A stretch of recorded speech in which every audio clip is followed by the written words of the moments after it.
So good evening students.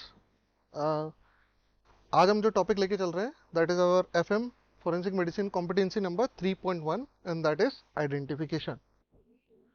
Identification जो है वो आपका थर्ड या फोर्थ चैप्टर है आपकी बुक्स में, टेक्स्ट बुक्स में। जूरी स्टूडेंट्स के बाद में जो फर्स्ट स्टार्ट होता है फोरेंसिक के अंदर that is identification.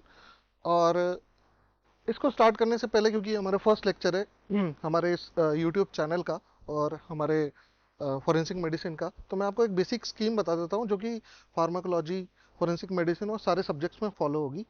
And that will B कि व्हाट वी विल डू। सबसे पहली चीज़ तो ये कि आपको ये नोट्स कहाँ से मिलेंगे। देखो, ये हैंड रिटन नोट्स हैं और इनके लिए आपको करना सिर्फ इतना है कि अगर आप इस वीडियो तक पहुँचे हैं तो इसके डिस्क्रिप्शन के अंदर जाइए, वहाँ पे आपको टेलीग्राम का एक लिंक मिलेगा। उस टेलीग्राम के लिंक से आप टेलीग्राम ग्रुप में ज्वाइन हो जाइए। फिर उसके अंदर जब अगर आप वीडियो का टाइटल डाल के अगर फाइल सर्च करेंगे तो आपको आइडेंटिफिकेशन की ये फाइल मिल जाएगी। इसी तरीके का फार्माकोलॉजी में और सारे सब्जेक्ट्स में फॉलो होगा। तो ये हो गया कि आपको हैंड रिटन नोट्स कहाँ से मिलेंगे। इसके अंदर हम पढ़ाने कैसे वाले हैं, आपका ये पूरा पार्ट थ्योरी है। हम पूरी थ्योरी को कवर करेंगे और जितना पॉसिबल हो सकेगा हम नेक्स्ट और नीट पीजी से रिलेटेड जो आपके प्रीवियस ईयर्स में आज क्वेश्चंस हैं उनको भी हम यहाँ पे डिस्कस करेंगे और हम आपको मार्क करके बताएंगे कि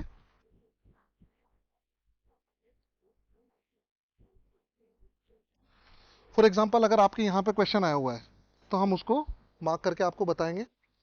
इस तरीके से आपके मैंने पर्सनली फोरेंसिक मेडिसिन में 2010 से लेकर 2023 तक के जो अभी लास्ट रिकॉल्स हैं वहाँ तक लेकर के क्वेश्चंस इसमें नोट्स में मार्क किए हुए हैं। फ्यूचर में अगर आपको कोई क्वेश्चन ऐसा लगता है जो कि इसमें इंक्लूडेड नहीं है या इसमें मार्क नहीं है, तो व्हाट यू कैन डू, आप इन नोट्स को डाउनलोड कर सकते हैं अपने नोट टेकिंग डिवाइस में। और ऐप्स जैसे नोटेबिलिटी हो गया, गुड नोट्स हो गया, इनमें आप इसको लोड कर सकते हैं और इसको एनोटेट कर सकते हैं, इसके अंदर मार्क कर सकते हैं, या फिर जो भी आप जिस तरीके से भी आप यूज़ करना चाहें। तो as simple as that. Now will start with our topic identification. अब आइडेंटिफिकेशन क्या है? Determination of individuality of a person.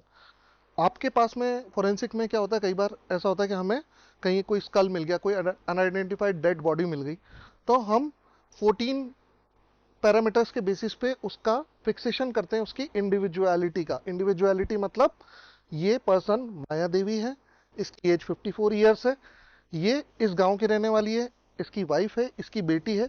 तो हमने जो आइडेंटिफाई किया उस जैसा कोई दूसरा नहीं है, हमने इंडिविजुअलिटी उसकी स्टैब्लिश कर दी। This is identification.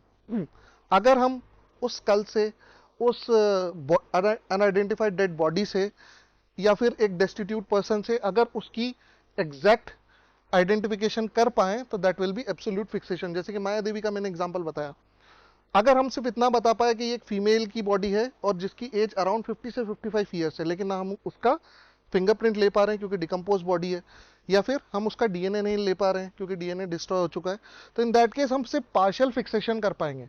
जैसे कि रेस बता पाएंगे, इंडियन है या नीग्रो है, एज बता पाएंगे अराउंड 50 से 55 ईयर्स है, सेक्स, ये हम सिर्फ इतना स्केलेटन से या अनआइडेंटिफाइड डेड बॉडी से बता पाएंगे। तो ये हो गया हमारा कंप्लीट और पार्शियल या इनकम्प्लीट फिक्सेशन। अब इसकी जरूरत क्या पड़ती है? देखो, जो लिविंग है उसके अंदर क्रिमिनल केसेस के अंदर जैसे कई बार एक्सचेंज ऑफ न्यूबॉर्न हो जाता है, मतलब कई बार बच्चे नर्सरी में या फिर जहाँ पे उनका बर्थ होता है वहाँ पे वो एक्सचेंज हो जाते हैं, तो उस केसेस में डीएनए एनालिसिस से या पैटर्निटी एनालिसिस से हम करते हैं। इम्पर्सोनेशन, कोई क्रिमिनल है वो बोल रहा है कि मैं ये हुई नहीं जिसको आप सजा देना चाह रहे हो, जैसे जोली LLB 2 उसके अंदर हुआ था। इसके बाद आता है आइडेंटिफिकेशन ऑफ अक्यूज्ड, ये भी सेम है। सिविल केसेस में मैरिज, कई बार ट्विन सिस्टर, ट्विन ब्रदर्स के केसेस में मैरिज में कन्फ्यूजन्स हो जाते हैं। इनहेरिटेंस, कौन किसका बेटा है, उसको प्रॉपर्टी मिलनी है या नहीं मिलनी। तो इस तरीके से आइडेंटिफिकेशन करना बहुत इंपॉर्टेंट हो जाता है। अब आइडेंटिफिकेशन डेड के अंदर कब होता है? अगर हमें किसी नदी के किनारे एक अनआइडेंटिफाइड डेड बॉडी मिल गई तो हमें पता लगाना पड़ेगा ये बॉडी किसकी है। ठीक है, फायर में, डिकम्पोजिशन में, म्यूटिलेशन में, स्केलेटल रिमेन्स के अंदर, इन सब के अंदर बेस्ट मेथड ऑफ आइडेंटिफिकेशन क्या हो जाता है? फिंगरप्रिंटिंग, डेक्टाइलोग्राफी, मतलब कि आपके थंब प्रिंट, फिंगरप्रिंट्स वगैरह। इसके अलावा होता है आपका डीएनए प्रोफाइलिंग यानी डीएनए फिंगरप्रिंटिंग। अब हम डीएनए फिंगरप्रिंटिंग और डेक्टाइलोग्राफी में कंपैरिजन करें तो डीएनए फिंगरप्रिंटिंग क्योंकि डीएनए को मेजर करती है, तो उसके अंदर क्या होता है, मोनोजाइगोटिक जो ट्विंस होते हैं उनके अंदर डीएनए प्रोफाइल सेम होती है, तो उनमें हम डिफरेंशिएट नहीं कर सकते। लेकिन डेक्टाइलोग्राफी के अंदर इवन आइडेंटिकल ट्विंस के अंदर भी फिंगरप्रिंट सेम नहीं होते, तो fingerprint is considered more superior to DNA profiling. ठीक है, इसके बाद आते हैं हम कॉर्पस डेलिक्टाई। देखो हमने उस डेड बॉडी का आइडेंटिफिकेशन किया, हमने सारी चीजों का आइडेंटिफिकेशन किया, वो उसका रीजन क्या था?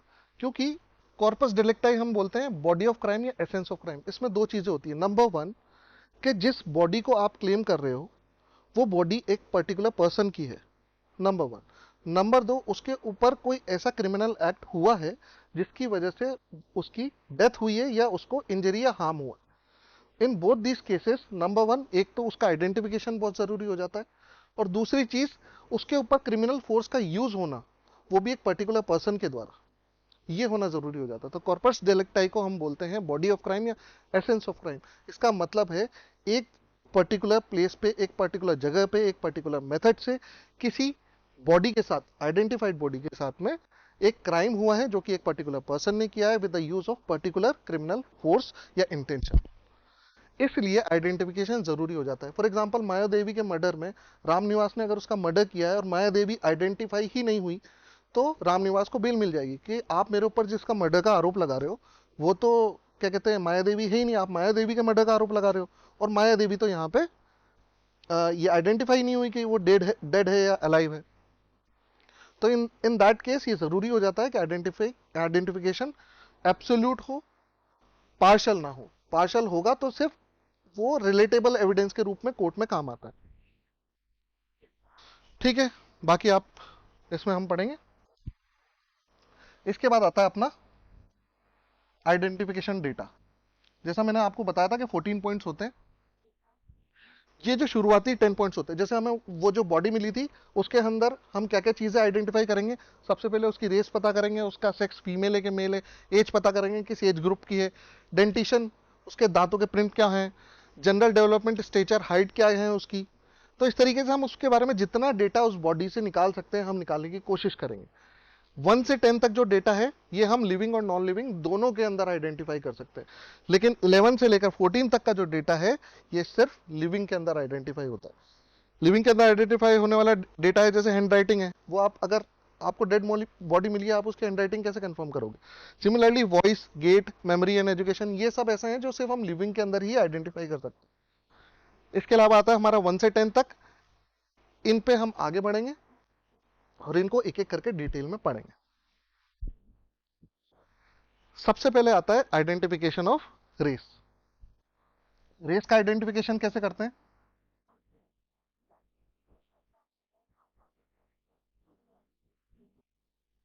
देखो, ये तो 10 पॉइंट है ना, इसके हम पहले आपको समरी बताएंगे, उसके बाद इसकी डिटेल में जाएंगे। तो आपके दिमाग में एक माइंड मैप रहेगा कि आप कौन सा टॉपिक पढ़ रहे हैं और कितनी डिटेलिंग में जा रहे हैं। अगर कोई क्वेश्चन नीट पीजी में या नेक्स्ट पीजी में आया है तो वो किस पार्ट से आया। ठीक है, तो आपके पास में क्वेश्चन आपको सीधा नहीं रटना है कि most reliable criteria for Gustafson age estimation is transparency of root. आपको ऐसे नहीं रटना है, आपको ऐसे पढ़ना है डेंटिशन, डेंटिशन के अंदर एज एस्टिमेशन, एज एस्टिमेशन के अंदर to 15 years, more than 15 years, more than 15 years में 25 ईयर्स वाली कैटेगरी में आता है गुस्ताफसन मेथड, और उसके अंदर आता है ये क्राइटेरिया। इस तरीके का आपके अंदर माइंड मैप होना चाहिए टॉपिक के लिए। तो जैसे रेस के बारे में हम पढ़ते हैं, रेस का आइडेंटिफिकेशन वही, अगर आपको वो बॉडी मिली है माया देवी की तो उसके अंदर आप क्या करोगे? रेस का आइडेंटिफिकेशन कैसे करोगे? सबसे पहले उसकी क्लोथिंग देखोगे,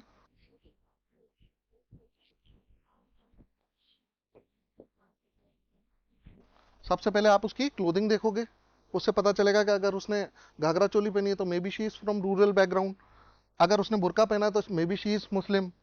इसके बाद में आप उसका कॉम्प्लेक्शन देखोगे, उसके बाद आईज, हेयर, जितनी डिटेलिंग आपको उससे मिल रही है वो आप देखोगे। अब उसका जो स्केलेटन है, स्कल है, उसके बेसिस पे हम रेस पता कर सकते हैं। स्कल से हम सेफेलिक इंडेक्स निकालें, पैलेट की शेप को देखें, ऑर्बिट की शेप को देखें, नेजल सेप्टम के क्राइटेरियाज को देखें, या फिर हम उसके कुछ इंडेक्स निकाल लें, उससे हमको उसकी रेस के बारे में पता पड़ जाएगा। ठीक है, ये हम आगे पढ़ेंगे। इसके अलावा रिलीजन उससे कैसे पड़ सकता है? अगर 5 टाइम का कोई नमाजी है तो उसके सर पे यहाँ पे कैलोसिटी होती है, ठीक है, स्कार टाइप का बन जाता है, तो उससे पता चलता है वो मुस्लिम है। हिंदूज जो होते हैं वो तिलक लगाते हैं, मुस्लिम्स के अंदर सर्कमसिजन होता है, क्लोथ्स के बेसिस पे अगर बुर्का पहना हुआ है तो हमें समझ में आ जाएगा वो मुस्लिम है।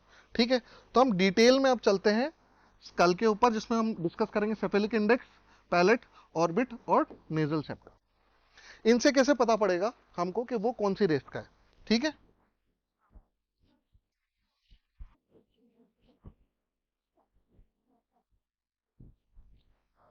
तो देखो सेफेलिक इंडेक्स को पढ़ने का सबसे अच्छा तरीका क्या है, सी से सेफेलिक इंडेक्स, सी से चौड़ाई। जैसे जैसे दिमाग की मतलब स्कल की चौड़ाई बढ़ती जाएगी सेफेलिक इंडेक्स बढ़ता जाएगा, इतना आपको ध्यान रखना है। सेफेलिक इंडेक्स क्या होता है, breadth upon anterior antero posterior length.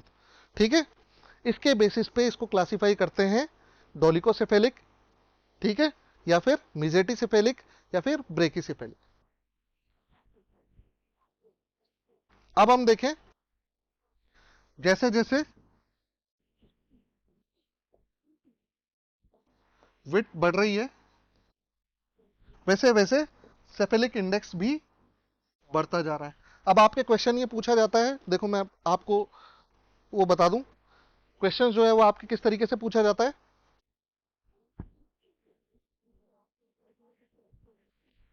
Question आपके ऐसे पूछा जाता है कि एक हमें एक स्कल मिला है जिसमें ऑर्बिट क्या है, स्क्वायर है, उसका सेफेलिक इंडेक्स जो है वो 70 से 74.99 है, या 72 बता दिया, तो आप बताइए वो कौन सी रेस का है। ऐसे क्वेश्चंस आपके प्री पीजी में आए हुए हैं, तो आप बता सकते हो वो निग्रोइड रेस का है। इंडियंस के बारे में क्वेश्चन आता है, इंडियंस कौन सी रेस को बिलोंग करते हैं, कॉकेसॉइड, और इनका सेफेलिक इंडेक्स क्या होता है 75 से 80 के बीच में, मिजेटिसेफेलिक इंडियंस कहलाते हैं। ठीक है, तो ये आपके याद करने का तरीका है। और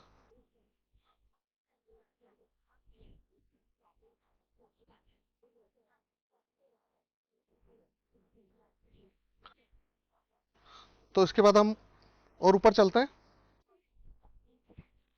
अब सेफेलिक इंडेक्स के बेसिस पे हमने डिफरेंशिएशन पढ़ लिया, ऑर्बिट, नेजल ओपनिंग और पैलेट। देखो जो निग्रोइड्स होते हैं उनके अंदर स्क्वायर ऑर्बिट होती है, जबकि मिजेटिसेफेलिक के अंदर या कॉकेसॉइड्स के अंदर ट्रायंगुलर होती है ऑर्बिट, और मंगोलियंस के अंदर राउंड शेप। अब इसमें हम याद ऐसे रखते हैं कि मंगोल के अंदर सब गोल है, और जो अपने डोलिकोसेफेलिक वाले हैं जो निग्रोइड्स हैं उनके स्क्वायर ऑर्बिट है, ब्रॉड नेजल ओपनिंग है, और पैलेट जो है स्क्वायरिश है। जबकि जो अपने मिजेटिसेफेलिक हैं, कॉकेसॉइड्स हैं, उनके अंदर ट्रायंगुलर आपकी ऑर्बिट है, आपकी नेजल ओपनिंग जो है स्मॉल इलोंगेटेड है, और ट्रायंगुलर पैलेट है।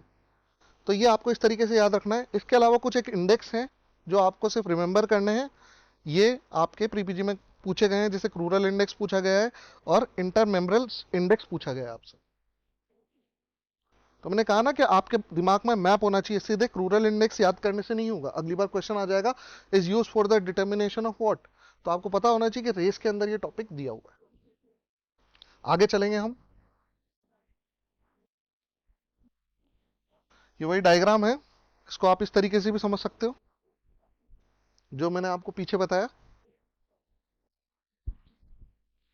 इसके बाद हम आते हैं, हमने रेस पढ़ लिया है, इसके बाद में हम आगे बढ़ेंगे डिटर्मिनेशन ऑफ सेक्स। अब वही जो हमें अनआइडेंटिफाइड डेड बॉडी मिली थी, उससे हम क्या क्या चीजें पता कर सकते हैं। सबसे पहले तो एविडेंस ऑफ सेक्स, वो मेल है या फीमेल है, इसके एविडेंस क्या मिल सकते हैं। अगर उसके अंदर टेस्टिस हुआ तो वो मेल की बॉडी है, ओवरी हुई तो फीमेल की बॉडी है। अगर उसके अंदर सेकेंडरी सेक्सुअल कैरेक्टर्स हमको पता चल रहे हैं, ब्रेस्ट है, उसमें दाढ़ी है, उसमें मुस्टैच है, तो उससे हमको पता चल रहा है कि प्रोबेबल जो है मेल या फीमेल है।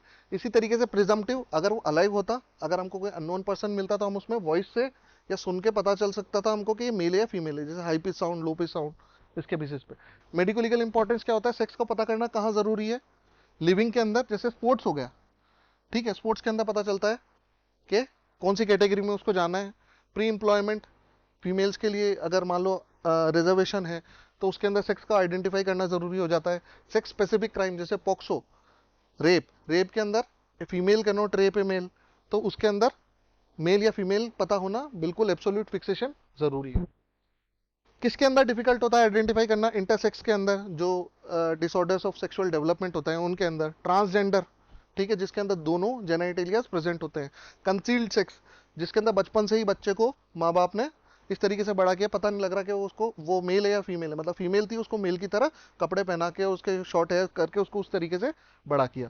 ट्रांसवेस्टिज्म, सेक्सुअल ग्रेटिफिकेशन मिलता है जिनको अपोजिट सेक्स के कपड़े पहनने से। ट्रांससेक्सुअल, जो कि सर्जरी के बाद में मेल या फीमेल कन्वर्ट हो जाते हैं। एडवांस डिकम्पोजिशन, इसके अंदर भी मुश्किल होता है क्योंकि आपको एक्सटर्नली या मोर्फोलॉजिकल फीचर्स के बेसिस पे पता नहीं चलेगा। टेस्ट क्या होते हैं? देखो, सबसे पहले तो मोर्फोलॉजी पे आते हैं। मोर्फोलॉजी में हमको पता चल जाता है, आपको बिल्ड से पता चल जाता है, ब्रेस्ट से पता चल जाता है, पेनिस से पता चल जाता है। उसके अलावा सेकेंडरी सेक्सुअल कैरेक्टर से आपको पता चल जाता है। मोर्फोलॉजिकल फीचर्स के बेसिस पे हमको पता चल सकता है कि कोई इंडिविजुअल मेल है या फीमेल है। लिविंग या non living unidentified dead body अगर हमको मिली तो हमें पता लग जाएगा मोर्फोलॉजी के बेसिस पे, कॉमन सेंस से, कि वो मेल है या फीमेल है। इसके अलावा आते हैं हम न्यूक्लियस सेक्सिंग से। सिंपल सी चीज है, न्यूक्लियस निकालो, एक्स वाई क्रोमोसोम को आइडेंटिफाई कर लो, बार बॉडी देख लो, डेविडसन स्मिथ बॉडी देख लो, इनके बेसिस पे आपको ये पता चल जाएगा कि ये मेल है या फीमेल है। इसकी डिटेल स्टडी आप कर सकते हो। वाई क्रोमोसोम के स्टेन है, ये आपका क्वेश्चन है, QDH। ठीक है, इसके अलावा जीन बेस्ड टेस्ट में SRY जीन, इस पे आपका जिपमर में क्वेश्चन आया हुआ है, बट अब तो INI CET में चला गया हो। ठीक है, इसके अलावा एक चीज आपको याद रखनी है कि अगर आपको न्यूक्लियर सेक्सिंग का टेस्ट करना है तो आपको सबसे सबसे इंपॉर्टेंट आपके लिए क्या हो जाएंगे, एक तो डेंटल टिश्यू, दूसरा हेयर फॉलिकल्स, क्योंकि ये रेजिस्ट करते हैं प्यूट्रिफिकेशन को लास्ट तक। ठीक है, तो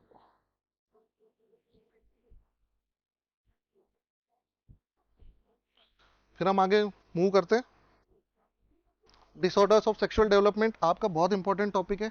ये आपको कहीं ना कहीं से, डिसऑर्डर्स ऑफ सेक्सुअल डेवलपमेंट जो है वो आपको अच्छे से पढ़ना है। ये आपके हार्मोनल डिसऑर्डर और जेनेटिक डिसऑर्डर्स के अंदर टॉपिक होगा।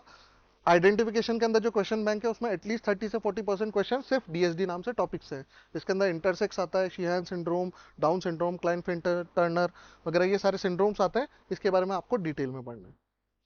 अब आता है अपना प्रॉपर टॉपिक। देखो, सेक्स के बारे में अपन ने पढ़ना शुरू किया तो हमने सेक्स की एक समरी पढ़ी, टेस्ट तक आए। उसके बाद अब हम ये देखेंगे कि अगर हमें कोई अनआइडेंटिफाइड स्केलेटन मिलता है तो उससे हम कैसे सेक्स के बारे में पता लगा सकते हैं कि मेल है या फीमेल है। तो सबसे पहले तो इसमें क्या होता है, एक ऑर्डर होता है। आप कौन सी बोन लोगे, पूरी बॉडी में बहुत सारी बोन है, आप कौन सी बोन लोगे जिससे आपको पता चल जाए कि ये जो स्केलेटन है ये मेल है या फीमेल है। इसका एक सीक्वेंस होता है, PSM, very favourite subject. P से पेल्विस, S से स्कल, मैंडिबल, वर्टेब्रा, फीमर और स्केपुला। फीमर के ऊपर क्वेश्चन आया हुआ है, most useful long bone for determination of sex. Most useful bone pelvis. इसके बाद में क्रॉगमैन ने क्या किया, स्टडी की और पता किया कि कॉम्बिनेशन से या इंडिविजुअली कितना एक्यूरेटली सेक्स का आइडेंटिफिकेशन हो सकता है। तो ये क्रॉगमैन का भी आपका क्वेश्चन आया हुआ है और उसने बताया था कि अगर पूरे स्केलेटन से अगर आप सेक्स आइडेंटिफाई करना चाहो तो मेल फीमेल में डिफरेंशिएशन 100% हो सकता है, वरना पेल्विस और स्कल के बेसिस पर 98%, पेल्विस अलोन से 95%, स्कल से 92%, लॉन्ग बोन प्लस पेल्विस से 98%। ये आपके क्वेश्चन में कई बार पूछे जा चुके हैं कि पेल्विस और स्कल मिलके कितनी बार कर सकते हैं, एंटायर स्केलेटन से कितनी एक्यूरेसी से कर सकते हैं, इसलिए इसको हमने क्वेश्चन में मार्क कर दिया। चलिए आगे चलते हैं।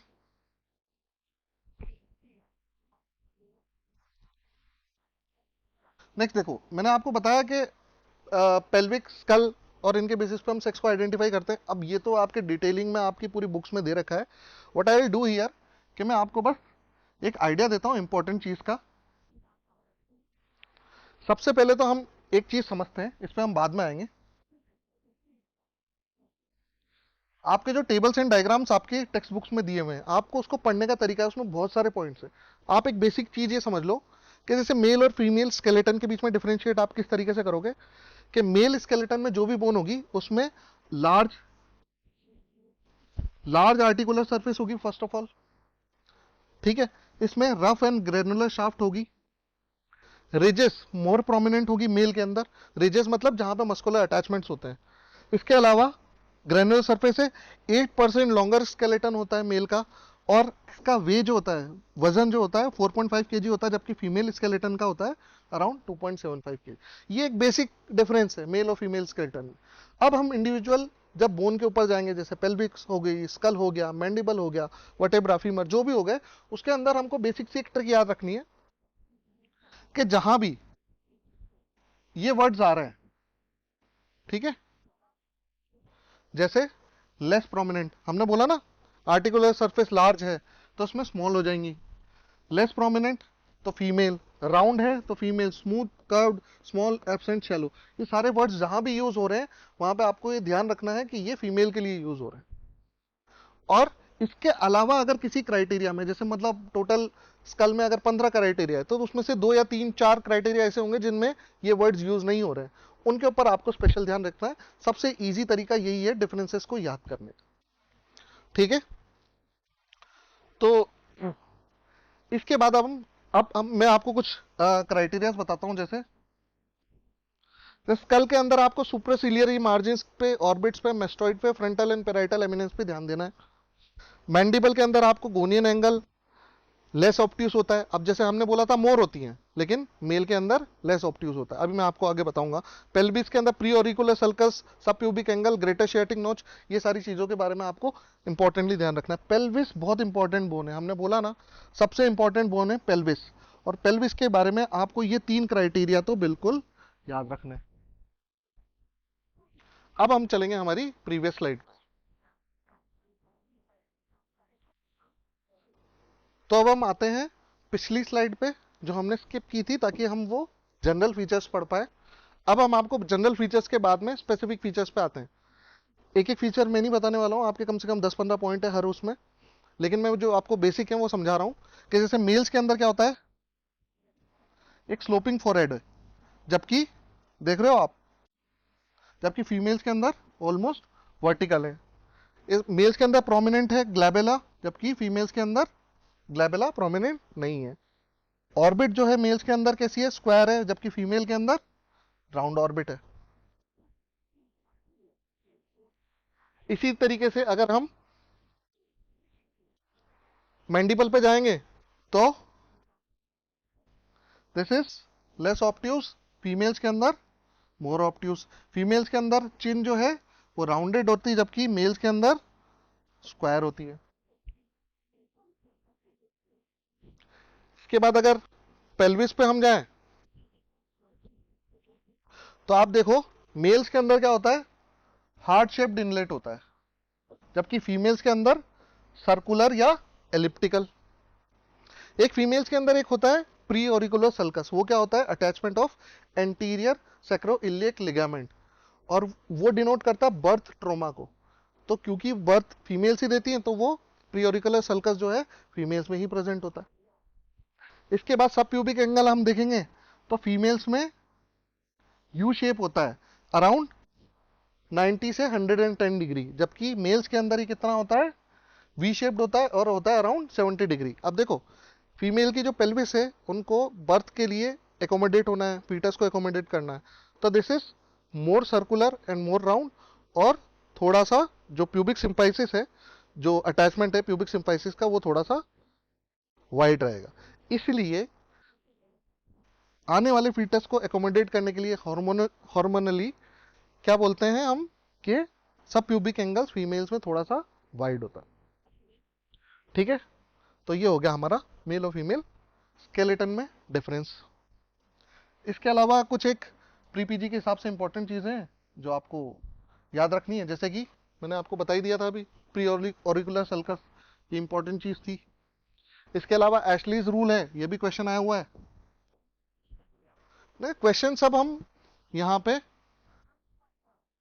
क्वेश्चन हम सारे यहाँ पे डॉक्यूमेंट कर रहे हैं, लेकिन आपको मैपिंग पता होनी चाहिए, इससे आप आसपास के क्वेश्चंस का भी आंसर कर पाओगे। जैसे एशलीज रूल है, ये किस में काम आता है, फॉर डिटर्मिनेशन ऑफ सेक्स। ये नहीं पूछा उन्होंने कि मतलब ये वैल्यू वगैरह नहीं पूछी थी, लेकिन उन्होंने बस इतना पूछा था कि एशलीज रूल किस में काम आता है, सेक्स, एज, रेस, तो आपको ये याद होना चाहिए। इसके अलावा मेडुलरी इंडेक्स है, स्टर्नल इंडेक्स है, कॉर्पोबेसल इंडेक्स है, ये सब मैंने नोट्स में डाल दिया है, आप कंपाइल करके आप इसको बाद में स्टडी कर लेना। इसके अलावा बेस्ट इंडेक्स जो होता है that is Washburn ischiopubic index, इस पे भी क्वेश्चन आपका आया हुआ है, ठीक है, इस पे भी आपका क्वेश्चन आया हुआ है। ये बेस्ट इंडेक्स है, ठीक है, बट बेस्ट बोनी पैरामीटर कौन सा है मेल और फीमेल के अंदर? Great Asiatic notch. क्यों? ये पेल्विस के क्यों ले रहे हैं? क्योंकि पेल्विस अपने आप में बेस्ट बोन है सेक्स आइडेंटिफिकेशन के लिए। उसके अंदर बेस्ट इंडेक्स कौन सा हो गया? Washburn ischiopubic index. और बेस्ट बोनी पैरामीटर उसके अंदर कौन सा हो गया? Great Asiatic notch. और एब्सोल्यूट पैरामीटर कौन सा है? दैट इज प्रियोरिकुलर सल्कस, क्योंकि वो सिर्फ फीमेल में हो सकता है। आगे समझ में आपको? इसके बाद में हम आगे बढ़ते हैं।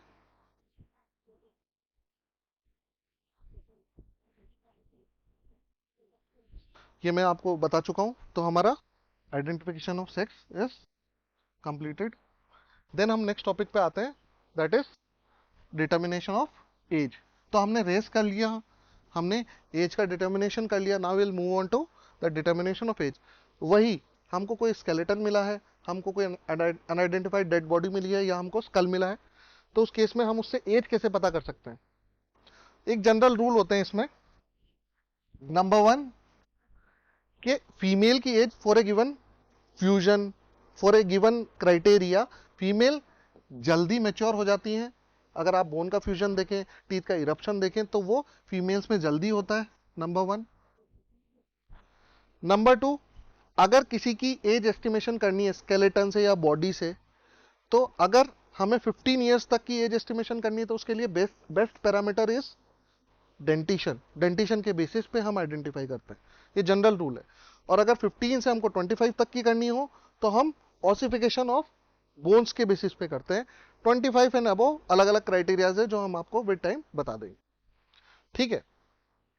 अब हमारे पास वही है, एक स्कल है या फिर एक मैंडिबल है, हमारे पास एक अनजान बच्चा है जो हमारे पास आया है, जिसका कोई नाम पता नहीं है।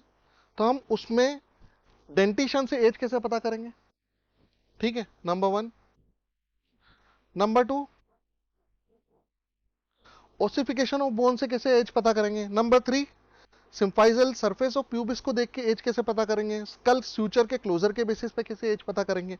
मैंडिबल के बेसिस पे, सैक्रम के बेसिस पे, जनरल फीचर्स के बेसिस पे, सेकेंडरी सेक्सुअल कैरेक्टर्स के बेसिस पे। जैसे मूछे आने से हमको पता लग जाएगा लगभग 13-14 साल का लड़का है, तो इस बेसिस पे हम एज कैसे पता करेंगे, ये हम आगे डिटेल में पढ़ने वाले हैं। तो इसकी मैपिंग क्या है? एज फ्रॉम, मतलब एज का एस्टिमेशन कहाँ कहाँ से हो सकता है? डेंटिशन से हो सकता है, और ऑसिफिकेशन ऑफ बोन से हो सकता है, symphyseal surface of pubis, suture, mandible, sacrum और जनरल फीचर्स के बेसिस पे हो सकता है। अब इनको डिटेल में एक एक करके हम पढ़ेंगे।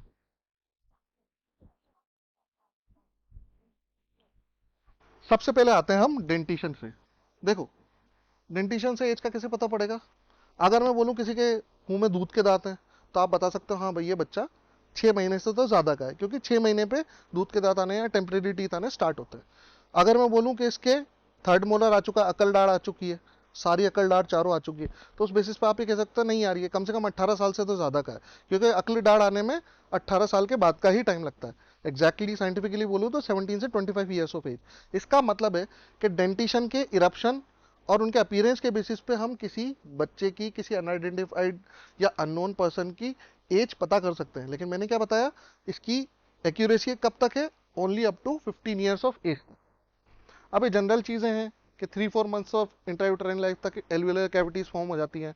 बर्थ के टाइम पे अगर आप ओपीजी लोगे, ओपीजी क्या होता है? एक पैनोरमा व्यू होता है, एक्सरे होता है, पैनोरमा व्यू।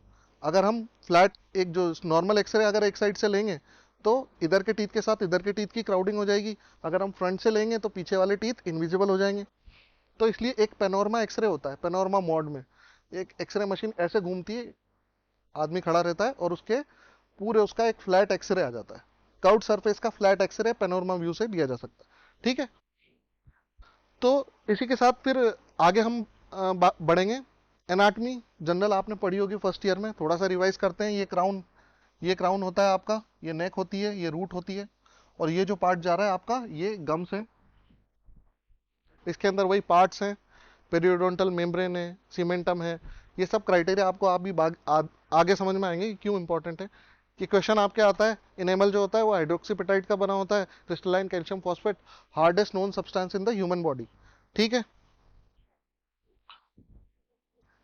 ये बता ही दिया मैंने आपको कि age determination is possible only up to 15 years by the dentition. अब आते हैं हम डेंटिशियन के सबसे इंपॉर्टेंट पार्ट पे। कौन सा दांत कब उगता है, अगर हमको ये याद हो जाए तो इसके बेसिस पे हम ये बता सकते हैं उस बच्चे की या उस एडल्ट की एज क्या है। Accuracy only up to 15 years, इसके बाद में बहुत वेरिएबल हो जाता है। तो ये देखो, ये टेम्परेरी टीथ है और ये परमानेंट टीथ है। टेम्परेरी टीथ कौन कौन से हो गए, central incisor, lateral incisor, canine, first molar, second molar. Permanent teeth कौन से हो गए, central incisor, lateral incisor, canine, first premolar, second premolar, then molar first, molar two and third molar. तो 5 ये हैं, 8 वो हैं। अब ये इनको शो कैसे कर रखा है मैंने ऐसे, ये आपके क्वाड्रेंट को शो करते हैं। जैसे ये वाला जो है, this is my left upper, left maxillary quadrant. ये वाला जो है इधर वाला, ये क्या शो करेगा, ये मेरा राइट मैक्सिलरी क्वाड्रेंट। ये वाला लेफ्ट मैंडिबुलर और ये वाला राइट मैंडिबुलर। तो मैक्सिलरी और मैंडिबुलर दो तरह के टीथ हो गए, अपर जो और लोअर जो, उसमें राइट और लेफ्ट क्वाड्रेंट हो गए। तो इसी तरीके से इनको डिनोट किया जाता है। ये नोटेशन मेथड है जिसको मैं आगे और डिटेल में बताऊंगा। इसके बाद में इनका इरप्शन कब कब होता है, ये हमने यहाँ पे दे दिया। लोअर सेंट्रल इंसाइजर कब उगेगा, 7 month, 8 month. Upper central incisor, upper lateral incisor, lower lateral incisor, first molar, canine and second molar. ये मंथ्स में दिया हुआ है, ये ईयर्स में दिया हुआ है। First molar, central incisor, lateral incisor, first premolar, second premolar, canine, second molar, third molar. अब इसमें समझने वाली बात क्या है, अगर मैं आपसे बोलूं कि किसी बच्चे के ऊपर के और नीचे के चार चार दांत हैं, मतलब कि ऊपर के और नीचे के चार चार दांत हैं, ऊपर भी चार दांत हैं तो दो आप इधर बनाओगे, दो इधर बनाओगे, और नीचे के, तो नीचे के दो दांत, तो टोटल ऊपर नीचे चार चार दांत हैं, तो मतलब टोटल 8 टीथ्स हो गए उसके। 8 टीथ्स का मतलब क्या है कि उसके अपर लेटरल इंसाइजर भी आ गए और लोअर लेटरल इंसाइजर भी आ गए। तो इस बेसिस पे आप उसकी एज बता सकते हो कि 11 मंथ है। इस तरीके से ये वर्क करता है। इसको तो आपको ऐसे ही याद रखना पड़ेगा। सबसे अच्छा तरीका क्या है, बच्चे के दांत कैसे उगते हैं। छोटा सा बच्चा, नीचे के दो दांत सबसे पहले उसके निकल के आते हैं, तो आप उंगली दोगे, चबा जाते हैं छोटे छोटे। तो सबसे पहले नीचे के दो, फिर ऊपर के दो, फिर ऊपर के चार, फिर नीचे के चार, इतना हो गया। ये सीक्वेंस आपको इसी तरीके से याद रखना है। नीचे के दो, ऊपर के दो, ऊपर के चार, नीचे के चार, फिर उसके बाद फर्स्ट और सेकंड मोलर के बीच में कैनाइन डाल देना। और ये सीक्वेंस में 7 8 8 11 13 17। इसके बाद में थोड़ा सा इजी हो जाता है।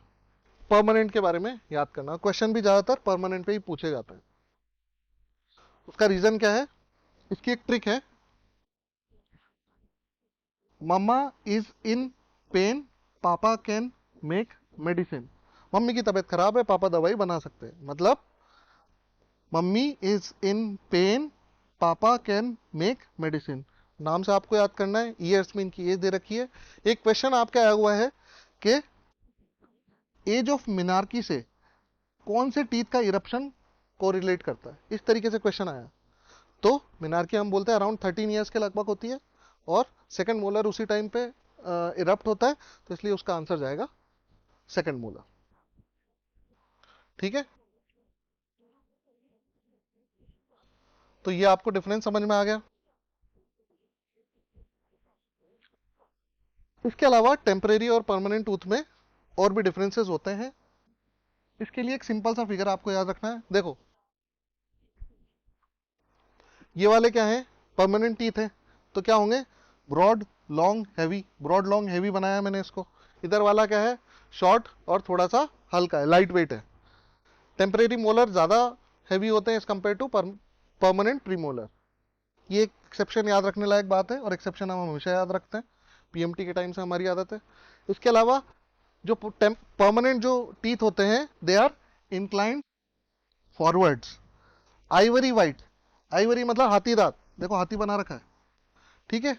हाथी परमानेंट दांत होते हैं उसके, गिरते नहीं है, तो दीज आर परमानेंट टीथ।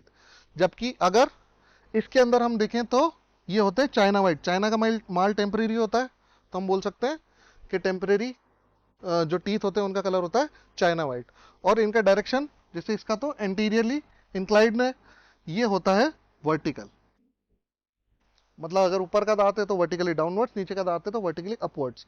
जबकि परमानेंट टीथ इंक्लाइंड होते हैं थोड़े से फॉरवर्ड। ठीक है। इसके अलावा नेक इसकी हमने लेस कॉन्स्ट्रिक्टेड बताई है। नेक कैसी बताई है हमने इसकी? लेस कॉन्स्ट्रिक्टेड, जबकि इसमें हमने नेक में कर्व दे दिया। इसके बाद ridge absent at the junction of crown and root. Crown and root के जंक्शन पे इसमें रिज होती है, इसमें एब्सेंट होती है। इसके बाद रफ इंसाइजल सरफेस। देखो आप ये मान लो कि परमानेंट जो टीथ है वो सुपारी उपारी चबा के खराब हो जाते हैं, तो इसकी इंसाइजल एज जो होगी वो रफ होगी, जबकि इसकी स्मूथ है। इसके अलावा tooth jump present on x ray.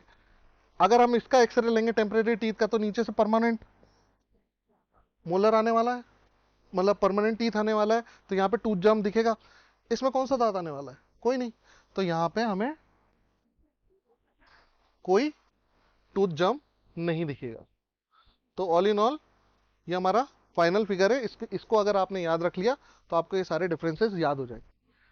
Pectoral memory सबसे अच्छी होती है, तो अगर आप किसी भी थ्योरी को अगर किसी भी तरीके से पिक्टोरल फॉर्म में कन्वर्ट कर सकते हो तो that will be the best way. ठीक है। इसके बाद हम आगे चलते हैं।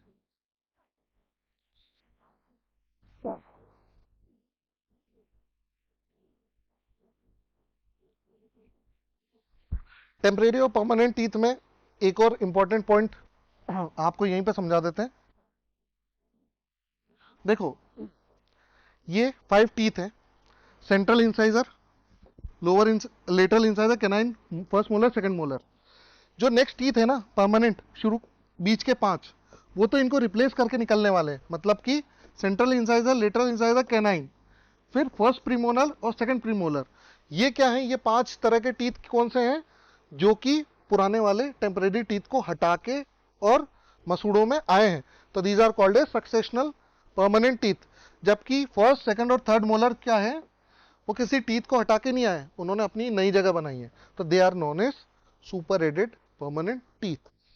और थर्ड मोलर की कहानी तो ये है कि इसके लिए मैंडिबल को थोड़ा सा पीछे ग्रो करना पड़ता है।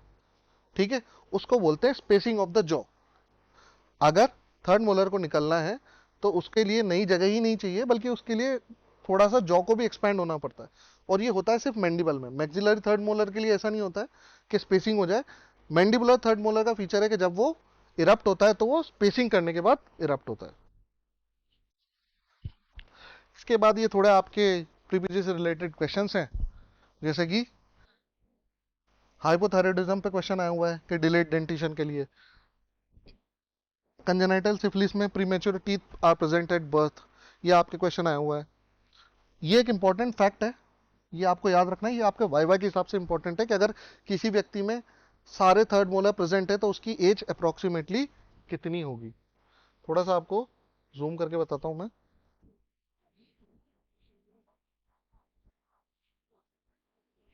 ठीक है। तो आपके क्वेश्चन कहाँ पे आ रहे हैं?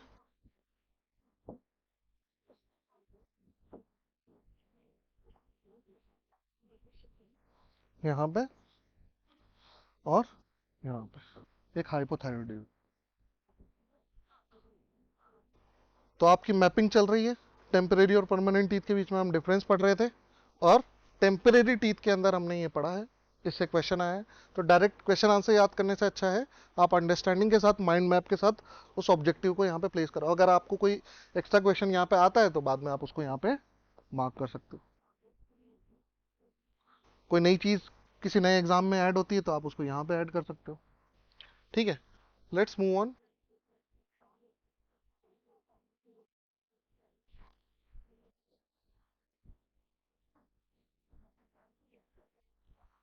इसके बाद आते हैं हम, ये जो आपकी जो टेबल है ये बहुत इंपॉर्टेंट टेबल है, और इसके अंदर से इतने क्वेश्चन बनते हैं जिसकी हद नहीं है। तो इसको आप बहुत सीरियसली समझो। देखो 0 से 6 मंथ तक क्या होगा? टेम्परेरी टीथ आएंगे। सिक्स मंथ से लेकर 6 ईयर तक टेम्परेरी टीथ रहेंगे। 6 ईयर्स के बाद में परमानेंट टीथ आने शुरू होंगे। तो जो शुरुआत के ये बीच के 5 टीथ्स हैं इनको नीचे वाले रिप्लेस करेंगे यानी सक्सेशनल, और जो अपनी नई जगह बनाएंगे those will be super added. तो इसके अंदर क्या होगा, एक पीरियड आता है, 6 मंथ पे आने शुरू हुए टेम्परेरी टीथ, 2 ईयर्स तक वो टेम्परेरी टीथ उनके आए, उसके बाद 6 ईयर्स पे जाके परमानेंट टीथ आना स्टार्ट होंगे। तो ये पीरियड है 2 से 6 ईयर्स तक का, इसमें कोई नया इरप्शन नहीं होता है। लेकिन जब 6 ईयर्स एक बार हो गए और परमानेंट टीथ आने वाले हैं तो उस टाइम पे क्या होता है, पीरियड आ जाता है मिक्स डेंटिशन का, 6 से 11 ईयर्स तक का। क्योंकि अब क्या होगा, 11 ईयर्स तक क्या होंगे, टेम्परेरी टीथ फॉल होना शुरू होंगे। 6 ईयर्स से टेम्परेरी टीथ फॉल होना शुरू होंगे और 11 ईयर पे जाके कैनाइन पे जाके खत्म होंगे। ये चीज आपको याद रखनी। अब इस पे क्वेश्चन क्या आता है कि at the age of 8 years कितने टीथ होते हैं टोटल टीथ, और कितने परमानेंट होते हैं, कितने टेम्परेरी होते हैं। ये आपके क्वेश्चन बार बार पीपीजी में पूछा जाता है। तो इसको समझाने के लिए आपके पास में एक तरीका है, 6 से 11 ईयर्स पीरियड होता है मिक्स डेंटिशन का, ठीक है। और इस टाइम पे टोटल नंबर ऑफ टीथ कितने होते हैं, 24। थोड़ा सा, ठीक है। ये पीरियड होता है आपका मिक्स डेंटिशन का, इसमें टोटल नंबर ऑफ टीथ कितने होते हैं, 24। इसमें टोटल परमानेंट टीथ कितने होते हैं, इसके लिए फॉर्मूला है age -5 × 4। Total permanent teeth, total teeth तो 24 है, परमानेंट टीथ को कैलकुलेट करने का तरीका ही है, और बाकी बचे हुए 24 में से माइनस कर दो तो आपको टेम्परेरी टीथ मिल जाएंगे। ये आपका क्वेश्चन आता है। अब जैसे 2.5 से 5 ईयर तक क्या होगा, कोई नया दांत नहीं आ रहा, पूरे टेम्परेरी आ चुके हैं, तो total number of permanent teeth is 0, और total number temporary teeth is 0 और total number of permanent teeth is 20। Total number of teeth भी 20।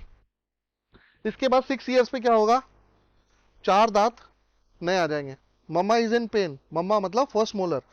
फर्स्ट मोलर क्या है, सुपर एडेड है, वो अपनी नई जगह बनाता है, तो पुराने वाले किसी को हटाया नहीं उसने, और वो खुद इरप्ट हो गया। तो 4 टीथ नए इरप्ट हो गए फर्स्ट मोलर के, तो टोटल नंबर ऑफ टीथ हो जाते हैं 24, ठीक है, फर्स्ट सुपर एडेड। और टोटल नंबर ऑफ टीथ कितने हो गए, 24।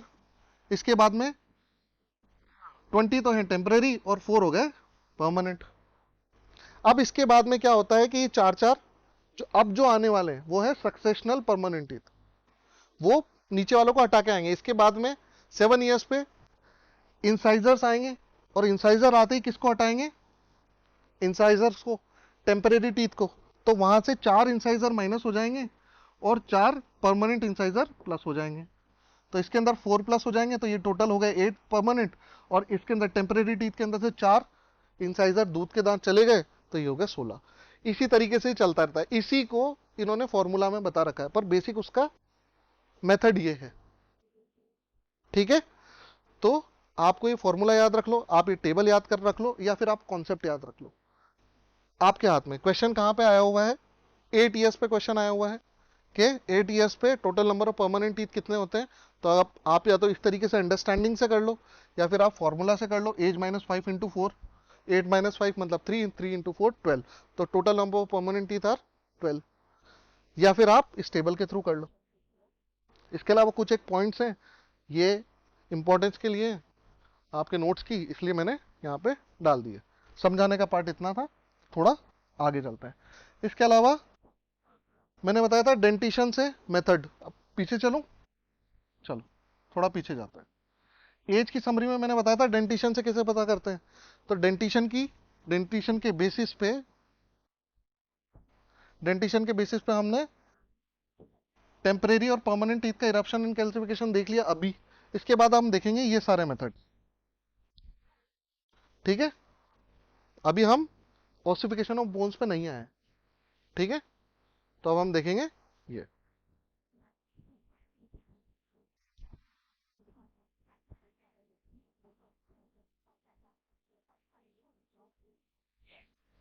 तो इसमें सबसे पहला मेथड कौन सा आता है आपका, डिमर्जेंस मेथड। डिमर्जेंस मेथड क्या होता है, ओपीजी के बेसिस पे मैच्योरिटी स्कोर होता है। अब आप इसको सिर्फ याद रखने के हिसाब से आप पढ़ लेना। इसमें से एक बार क्वेश्चन आया हुआ स्टैक्स मेथड पे। Stack method is use for determination of age. इसके अंदर किसका एज डिटर्मिनेशन करते हैं? इन्फेंट्स का। कब से होता है? 5 मंथ इन यूट्रो से लेकर 7 मंथ आफ्टर डिलीवरी, ये इसका एज ग्रुप होता है जिसमें कि आप ये टेस्ट कर सकते हो, स्टैक्स मेथड अप्लाई कर सकते हो। इसके बाद बॉयड्स मेथड होता है। बॉयड्स मेथड में क्या होता है कि जैसे ये आपका टीथ है, ठीक है, तो जब जन्म होता है तब यहाँ पे बनती है नियोनेटल लाइन, और उसके बाद उसके ऊपर बनती जाती है इंक्रीमेंटल लाइन। तो इंक्रीमेंटल लाइंस को काउंट करके आप एज काउंट कर सकते हो, ठीक है। इसके बाद आता है माइल्स मेथड। ये भी सिर्फ टेक्स्ट इंपॉर्टेंस का है।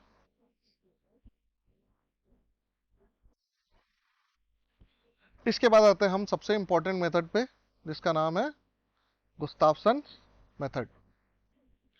गुस्तावसन मेथड के बारे में हम कैसे समझेंगे?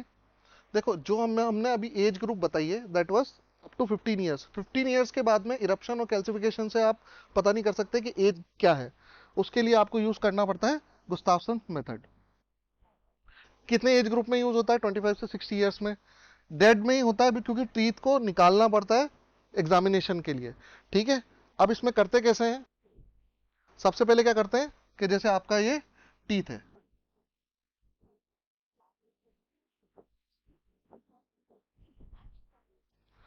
सबसे पहले इसके 1 mm के, सबसे पहले इसकी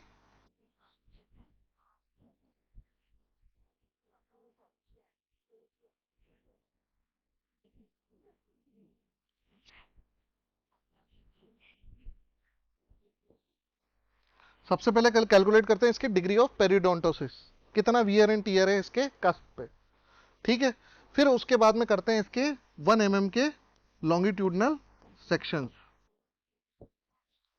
उसके बाद में स्टडी करते हैं इसकी ट्रांसपेरेंसी ऑफ रूट। उसके बाद में इसके फर्दर करते हैं 1/4 mm के सेक्शंस। उसके बाद स्टडी करते हैं ASCR, attrition, secondary dentin, cementum, root resorption. Most reliable criteria इसमें कौन सा होता है? Transparency of roots. Least reliable criteria कौन सा होता है? रूट रिजॉर्प्शन, ठीक है। टीथ की प्रायोरिटी क्या होती है?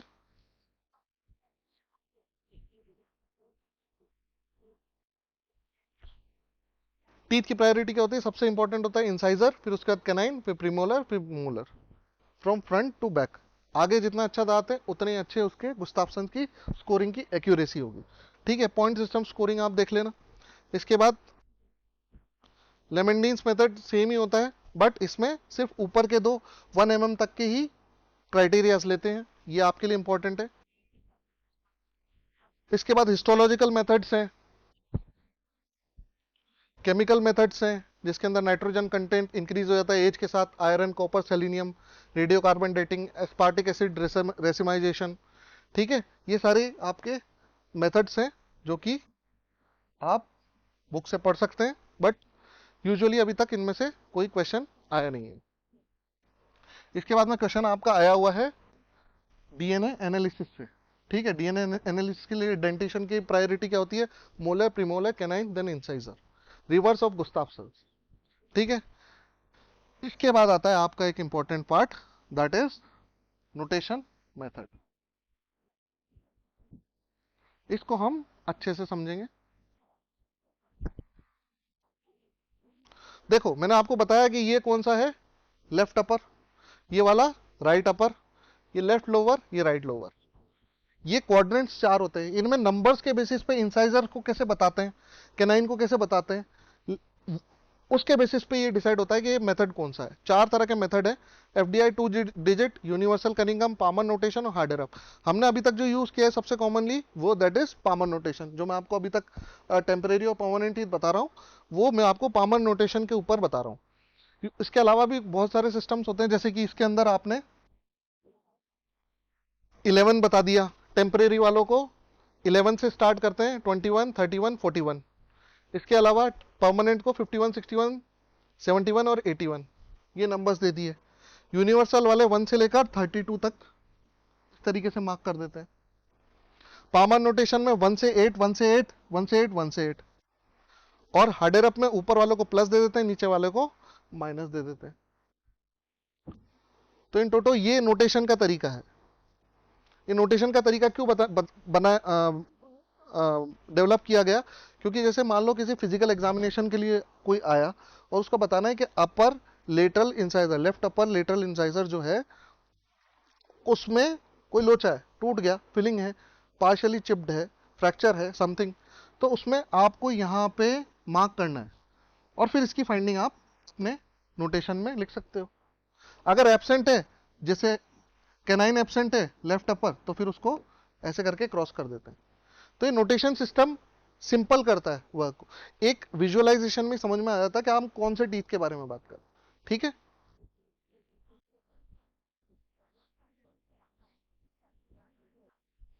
चलते हैं हम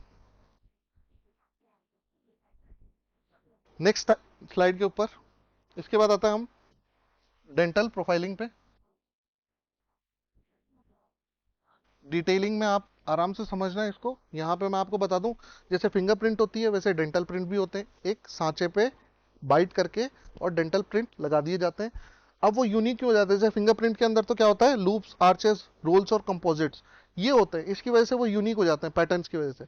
इसके अंदर यूनिक क्यों होते हैं, क्योंकि आप एक दांत की सरफेस कितनी होती है, 5, एंटीरियर, पोस्टीरियर, मीडियल, लेटरल और मीजियर, जो च्यू करने वाली सुपीरियर।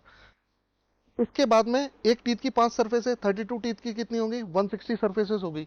उसके बाद आप उसको, उसके डायमेंशन हो गए, लेंथ, ब्रेथ, हाइट और वेट। उसके बाद में अगर उनको कंबाइन कर दो, dental treatment, root formation, bone formation, tooth positioning, spacing, उसके बाद कोई छोटे मोटे डिफॉर्मिटी, तो इनके साथ में जो प्रिंट निकल के आता है वो एक इंडिविजुअल का इतना स्पेसिफिक आता है, कोई उस जैसा कोई दूसरा नहीं हो सकता। अब ये इन दोनों में डिफरेंसेस हैं, फिंगरप्रिंटिंग में और इसमें, ये आपको टेक्स्ट के हिसाब से समझना जरूरी है, इस पे से क्वेश्चन आता है। ठीक है, प्रीवियस रिकॉर्ड्स के बिना दोनों यूजलेस है, लेकिन बर्न्स और प्यूट्रिफिकेशन के केसेस में डेंटिशन वाले डिस्ट्रॉय नहीं होते, इसलिए इनका इंपॉर्टेंस है। लेकिन एज एन एविडेंस इनकी इंपॉर्टेंस कम हो जाती है, क्यों, क्योंकि इतनी डेवलप साइंस नहीं है, इतनी स्टडी नहीं हुई है। जबकि हम देखें कि फिंगरप्रिंटिंग पे तो तमाम तरह की स्टडी हो सकती है, मतलब हो चुकी है। सर विलियम हर्शल ने इसको डिस्कवर किया था और सर फ्रांसिस गाल्टन ने स्टडी को सिस्टमेटाइज किया। ठीक है, इसके बाद में आपका ये आता है थ्योरी वाला पार्ट, बाइट मार्क का इन्वेस्टिगेशन। बाइट मार्क का इन्वेस्टिगेशन क्या बोलता है, देखो, बाइट मार्क इन्वेस्टिगेशन कहाँ फॉल करता है, फोरेंसिक ओडोंटोलॉजी अपने आप में एक ब्रांच है, उसमें डेंटल आइडेंटिफिकेशन वाला पार्ट होता है, उसके अंदर human remains, dental profiling, age से एक्सरेस वगैरह। इसके अलावा बाइट मार्क इन्वेस्टिगेशन बहुत इंपॉर्टेंट हो जाता है। आपके पास में कोई इंसान आ गया, अगर उसने आपको दांत से काट लिया तो उसको सजा होगी 325 में, 325 आईपीसी में 7 ईयर्स की, अगर उसने आपको ग्रीवेस इंजरी कर दी। और इसके बाद में अगर वो बाइट किसी कुत्ते ने काटा है, अगर तो उसके मालिक से हो सकता है आप कंपनसेशन क्लेम करना चाहो। तो in any case bite marks के बेसिस पे एक तो आप आइडेंटिफिकेशन कर सकते हो, दूसरा बाइट मार्क किसके थ्रू हुआ है, ठीक है, आदमी ने काटा है, कुत्ते ने काटा है, वो आप पता कर सकते हो। फिर अगर आदमी ने काटा है तो क्या यही आदमी है जिसने काटा है, जिसके ऊपर इल्जाम लगा है, वो सलाइवा टेस्टिंग से हम पता कर सकते हैं। तो in that case bite mark का इन्वेस्टिगेशन इंपॉर्टेंट हो जाता है।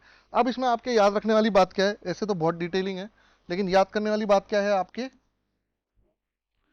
कि ह्यूमन बाइट जो कैसा होता है, वो होता है सेमी सर्कुलर या क्रिसेंट्रिक।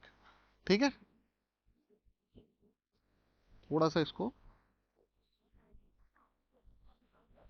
ठीक है, ह्यूमन का बाइट मार्क कैसा होता है, सेमी सर्कुलर, क्रिसेंट्रिक। ये दोनों के बीच में गैप क्यों है, स्पेसिंग की वजह से, अपर और लोअर जॉ के बीच में स्पेसिंग की वजह से।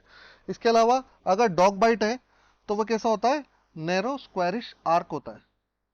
वैसे अंडरस्टैंडिंग के लिए बता रहा हूँ, अगर उसने काटा है तो नैरो स्क्वायरिश आर्क होगा, और अगर कैट बाइट है तो दैट विल बी ट्रायंगुलर।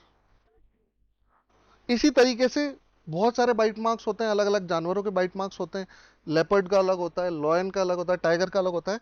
ठीक है, ये सारे बाइट मार्क्स के बेसिस पे आइडेंटिफाई होता है कि एनिमल बाइट में कौन सा बाइट है या ह्यूमन बाइट है।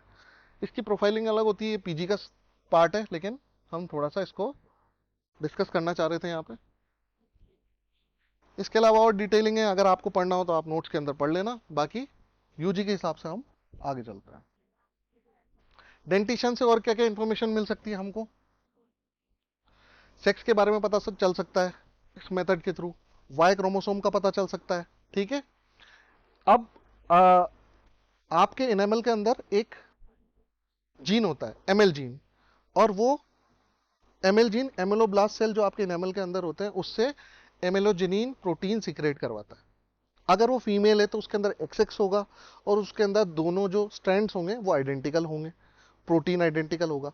और अगर XY है तो एमएल जीन जो एमिलोजेनिन प्रोटीन बना रहा है दैट विल बी डिफरेंट, ठीक है। तो इसके बेसिस पे एमिलोजेनिन प्रोटीन के बेसिस पे सेक्स का आइडेंटिफिकेशन हो सकता है। इसके बाद रेस का तो हमने बताया था, रेस से स्कल से तो आइडेंटिफाई हो ही रहा था, टीथ से भी आइडेंटिफाई हो जाता है स्कल रेस। जैसे कि आपको ये डायग्राम जो है वो थोड़ा सा अच्छे से समझ लो, ये बुल शेप्ड हमने एक टीथ बना दिया, ठीक है। इसके अंदर हमने इनेमल पर्ल्स लगा दिए, मोती टाइप के लगा दिए, और congenital lake of upper third molar. हमारे पढ़ने का यही स्टाइल है, कोई भी पिक्टोरल रिप्रेजेंटेशन हम लेंगे, थ्योरी को पिक्टोरल रिप्रेजेंटेशन में कन्वर्ट करेंगे, उस फिगर को हम याद रखेंगे और मैक्सिमम इंफॉर्मेशन हम उससे निकालेंगे। तो जैसे टोरोडोंटिज्म हो गया, इनेमल पल्स हो गया, congenital lack of upper third molar हो गया, ये तीनों हो गए मोंगोलॉइड्स के अंदर। ये कंफ्यूजन खत्म हो गया। अब शोवेल शेप्ड इंसाइजर अमेरिकन के अंदर होते हैं और कैराबेलिस्कस व्हाइट्स के अंदर होते हैं। ये हमको दो ही याद रखने हैं, बाकी ये तो हमको फिगर से याद रह जाएगा।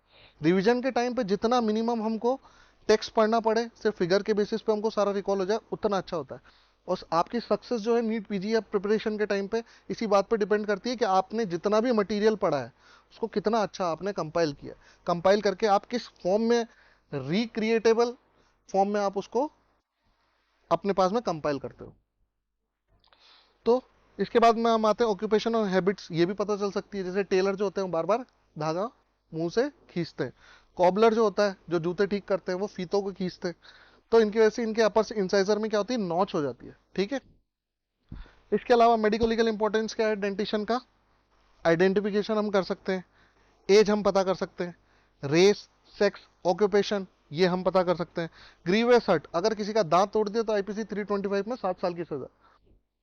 सिंपल, अगर मुक्के से तोड़ा तो 7 साल, और अगर कोई मतलब हथौड़ी वगैरह से किसी भारी ऑब्जेक्ट से तोड़ दिया तो सीधे 10 साल। कॉज ऑफ डेथ पता चल सकता है डेंटिशन से। जैसे फॉस्फोरस के अंदर क्या होता है, फॉसी जो हो जाता है, उसकी फाइंडिंग हम आपको टॉक्सिकोलॉजी में बताएंगे। हैवी मेटल पॉइजनिंग, जब भी आर्सेनिक, एंटीमनी, लेड, ये सारे क्या है, हैवी मेटल्स हैं। अगर इससे किसी की डेथ होती है तो डिकम्पोजिशन के बाद भी बोन्स में और टीथ में ये हैवी मेटल्स डिटेक्ट किए जा सकते हैं, ठीक है। अभी तक हमने एज एस्टिमेशन फ्रॉम डेंटिशन पूरा खत्म कर दिया। पहले हमने इस चैप्टर के स्टार्टिंग में थोड़ा सा मैं आपको एक आइडिया दे देता हूँ हम कहाँ चल रहे हैं। आइडेंटिफिकेशन हमने पढ़ा, उसके बाद हमने क्राइटेरियाज पढ़े, उसके अंदर सबसे पहले हमने रेस पढ़ी, रिलीजन पढ़ी, उसके बाद हमने सेक्स का आइडेंटिफिकेशन सीखा, उसके बाद में हमने एज का आइडेंटिफिकेशन सीखना शुरू किया, उसमें हमने डेंटिशन खत्म कर दिया है। एंड नेक्स्ट हमारा टॉपिक है age estimation from bones. Bone से एज एस्टिमेशन कैसे हो सकता है? देखो सीधी सी बात है, बोन से एज एस्टिमेशन ऐसे हो सकता है कि एक कोई भी लॉन्ग बोन है, ठीक है, चलिए ये लॉन्ग बोन है, इस लॉन्ग बोन की ग्रोथ का टाइम लिमिटेड है। अगर हमें पता पड़ जाए कि इस बोन के क्या कहते हैं ग्रोथ का टाइम कब खत्म हो रहा है, और हमने एक्सरे निकाला इसका और हमें पता चला कि इस बोन की ग्रोथ कंप्लीटेड है, तो हम बता सकते हैं फॉर एग्जांपल रेडियस अल्ना की अराउंड 16 ईयर्स के अराउंड हम मानते हैं। अगर हमने इसका एक्सरे लिया और हमें पता लगा कि अभी भी ये ग्रोइंग स्टेज में है, ये फ्यूजन नहीं हुआ है, जो कि मैं अभी आपको बताऊंगा, तो हम बता सकते हैं इसकी एज 16 से कम है। और अगर वो फ्यूजन हो चुका है तो हमें मान लेंगे कि उसकी एज 16 से ज़्यादा है। ये एक बेसिक सी चीज़ है।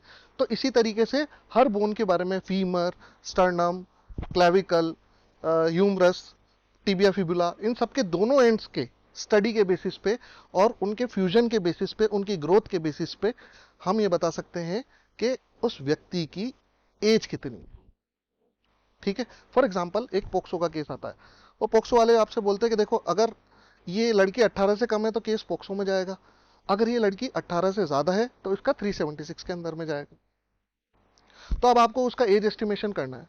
अब हमको ये पता है कि 18 ईयर्स पे कौन कौन सी बोन्स ग्रो करना बंद कर देती है। फॉर एग्जाम्पल रिस्ट की बोन्स, ठीक है, लोअर एंड ऑफ रेडियसल अल्ना ये 18 ईयर्स के अराउंड में बंद हो जाती है। इस्चल क्रेस्ट जो होता है वो 18 ईयर्स के अराउंड में फ्यूज हो जाता है। तो ये दोनों के बेसिस पर हमने क्या किया, हमने उस पोक्सो की जो विक्टिम है उसका एक्सरे ऑर्डर किया, एक तो रिस्ट का और दूसरा पेल्विस का। अगर ये दोनों की जो चेंजेस है रेडियोलॉजी पे हमें पता लगता है कि इनका फ्यूजन हो चुका है, तो हम बोल देंगे the age is above 18 years, और अगर नहीं हुआ है तो हम बोल देंगे एज इज बिलो 18 ईयर्स। तो आपको समझ में आ गया with the help of ossification of long bone हमने किस तरीके से आइडेंटिफाई किया कि एज क्या है। ये ग्रॉस आइडिया होता है, एक्यूरेट नहीं होता है, ठीक है। तो हम यहाँ पे इसको आगे और फर्दर डिटेल में समझते हैं। देखो ये क्या है, ये एक बोन का स्ट्रक्चर है। इसमें ये हो गया आपका एपिफाइसिस, ये होगी आपकी एपिफाइजल प्लेट, ये हो गया आपका मेटाफाइसिस, ये हो गया शाफ्ट यानी कि डायफाइसिस, फिर वापस मेटाफाइसिस, फिर एपिफाइजल प्लेट और फिर एपिफाइसिस। तो इस तरीके से एक लॉन्ग बोन का स्ट्रक्चर होता है। अब देखो बोन जब ग्रो करती है तब कैसे ग्रो करती है, ये जो एपिफाइजल प्लेट है इससे इधर और इधर ग्रोथ शुरू होती है। ऑस्टियोब्लास्ट बोन का जो पेरेन्काइमल टिश्यू है वो सीक्रेट करते हैं और ये बोन बढ़ती जाती है। पर एक टाइम आता है जब इंसान की ग्रोथ रुक जाती है। उस टाइम पे क्या होता है, ये एपिफाइजल प्लेट जो है वो ग्रो करना रुक जाती है और एपिफाइसिस जो है वो डायाफाइसिस से मेटाफाइसिस से फ्यूज हो जाता है। This is called age fusion. Epiphysis को हम ग्रोथ का ढक्कन भी बोलते हैं। ये ग्रोथ का ढक्कन जब लग जाएगा तब लॉन्ग बोन ग्रो होना बंद हो जाएगी। हमको बस एक्सरे इसी चीज का कराना होता है, इसका। जैसे फॉर एग्जांपल हम मान के चलें अगर ये रेडियस है तो रेडियस के अंदर क्या होगा, अपर एंड जो है उसका 16 ईयर्स पे क्लोज हो रहा है, एपिफाइजल ढक्कन जो है उसका ग्रोथ का, और लोअर एंड का 18 ईयर्स पे। तो हमको अगर डाउट है 16 ईयर के आसपास वाले में, जुवेनाइल वाले उसमें, तो हम उसके एल्बो का एक्सरे कराएंगे। रेडियस का अपर एंड मतलब एल्बो। और अगर हम हमें 18 ईयर्स के अराउंड का जैसे पोक्सो के केसेस में हमको आइडेंटिफाई करना पड़ता है तो उस टाइम पे हम रेडियस के लोअर एंड का एक्सरे कराएंगे, ठीक है। चलिए, अब ये जो ढक्कन जो बंद हुआ है ये भी एकदम से नहीं हो जाता एक दिन में, इसकी भी स्टेजेस होती हैं। अनऑब्जर्वेबल, जब ये फ्यूजन होना स्टार्ट हुआ है, स्टार्टिंग ऑफ द फ्यूजन, इसके बाद बिगिनिंग, फिर एक्टिव, फिर रीसेंट और कंप्लीट। तो ये जो हम बोल रहे हैं कि 18 ईयर्स पे ये फ्यूज हो रहा है, इट मींस वो स्टेज 4 है। अगर हमने इसका एक्सरे कराया और उसकी एज आई, उसका जो स्टेज आई वो लगभग 2 से 3 के बीच में, सेकंड थर्ड स्टेज आई, तो हम बोल देंगे उसकी एज 16-17 के अराउंड है, ठीक है। तो इस तरीके से इस स्टेजेस के बेसिस पे एज का डिटर्मिनेशन होता है। एक तो होता है एब्सोल्यूट टाइम जो कि कंप्लीट के लिए होता है, जो हम आगे सारे डॉक्यूमेंटेड उसमें पढ़ेंगे, लेकिन आप ये मानना कि वो कंप्लीट के बारे में लिखा हुआ है, ठीक है। तो ये आपको जनरल बेसिक समझ में आ गया। अब आगे का पार्ट बहुत ईजी हो जाएगा।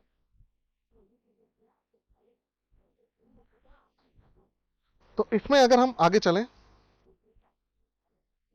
ये थोड़े से आपके इंपॉर्टेंस के पॉइंट है। Clavicle, first bone to ossify, ये सब आपके क्वेश्चन है। Last long bone to ossify in skeleton. देखो क्लेविकल का क्या होता है कि दो एंड होते हैं, एक तो होता है आपका लेटरल एंड और एक होता है मीडियल एंड जो स्टर्नम से जुड़ता है। तो जो लेटरल एंड होता है वो 5 to 6 वीक पे ओसिफाई हो जाता है। ये जो मीडियल एंड होता है उसका स्टर्नम के पास वाला, that ossifies at around 20 to 22 years, ठीक है।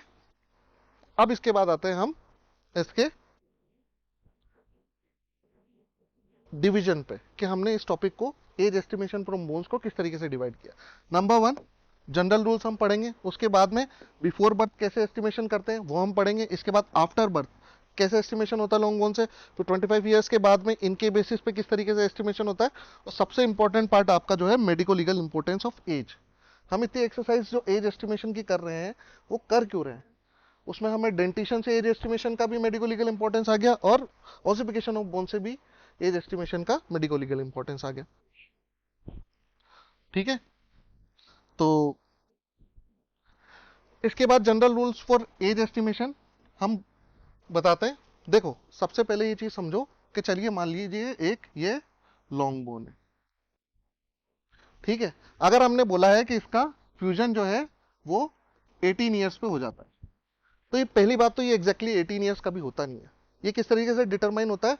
1000 लोगों में स्टडी होती है, जैसे राजस्थान के लोगों के 1000 लोगों पे स्टडी होगी और उनके अपर एंड का एक्सरे कराया जाएगा, उसके फाइंडिंग के बेसिस पे एक रेंज दी जाएगी, जैसे 17 टू 19 ईयर्स। तो एग्जैक्ट 18 नहीं होती है, 17 टू 19 की एक रेंज होती है एरर, क्योंकि वेरिएशन होता है, किसी का न्यूट्रिशन ज़्यादा अच्छा है, किसी की हेरिडिटी ज़्यादा अच्छी है, कोई किसी के 16 पे ग्रोथ रुक जाएगी, कोई 18 19 तक ग्रो करता रहेगा, ठीक है। तो उन सारे के बेसिस पे एक रेंज आती है। नंबर 1 चीज़ तो ये। नंबर 2, अगर इस बोन की फ्यूजन की एज मेल्स में 17 टू 19 है तो फीमेल्स में लगभग 16 टू 18 होगी। क्यों? क्योंकि फीमेल्स में स्केलेटल मैच्योरिटी जल्दी आती है, ठीक है। तो इनमें लगभग 1 साल की डिफरेंस के साथ आती है, और एरर कितना होता है? +- 1 ईयर। तो 18 ईयर्स का एरर +- 1 ईयर से हो गया 17 टू 19, और फ्यूजन जो है फीमेल में 1 साल लगभग अर्लियर हो जाता है, तो उसकी वजह से इसकी रेंज हो गई 16 टू 8। तो इसलिए एकदम appropriate estimation of age is not possible from ossification of bones, study of ossification center. Radiologically हम स्टडी करते हैं, ठीक है। इसके बाद में आपका पॉइंट आता है स्केलेटल एज और डेंटल एज का। अगर हमने किसी फीमेल की स्केलेटल एज निकाली ओसिफिकेशन सेंटर से अराउंड, अगर उसकी डेंटल एज आ रही है 16, तो उसकी स्केलेटल एज आएगी 17, क्योंकि फीमेल्स में स्केलेटल एज थोड़ी सी एडवांस होती है age compare to dental age. Fusion जल्दी हो जाता है तो उसका एस्टिमेशन थोड़ा सा हाई हो जाता है, ठीक है। तो हम ये मानते हैं कि अगर उसकी डेंटल एज आ रही है अराउंड 16, तो उसकी स्केलेटल एज, स्केलेटल से जब हम एस्टिमेशन करेंगे तो उसकी एज आएगी 70, ठीक है। ये मैंने आपको बता ही दिया, सेम बोन का ओसिफिकेशन फीमेल्स में 1 साल अर्लियर हो जाता है देन मेल्स।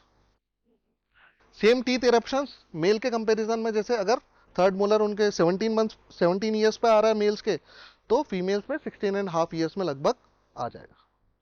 4 मंथ्स के अराउंड प्रिसीड करता है फीमेल्स में मेल्स के कंपैरिजन में डेंटल इरप्शन।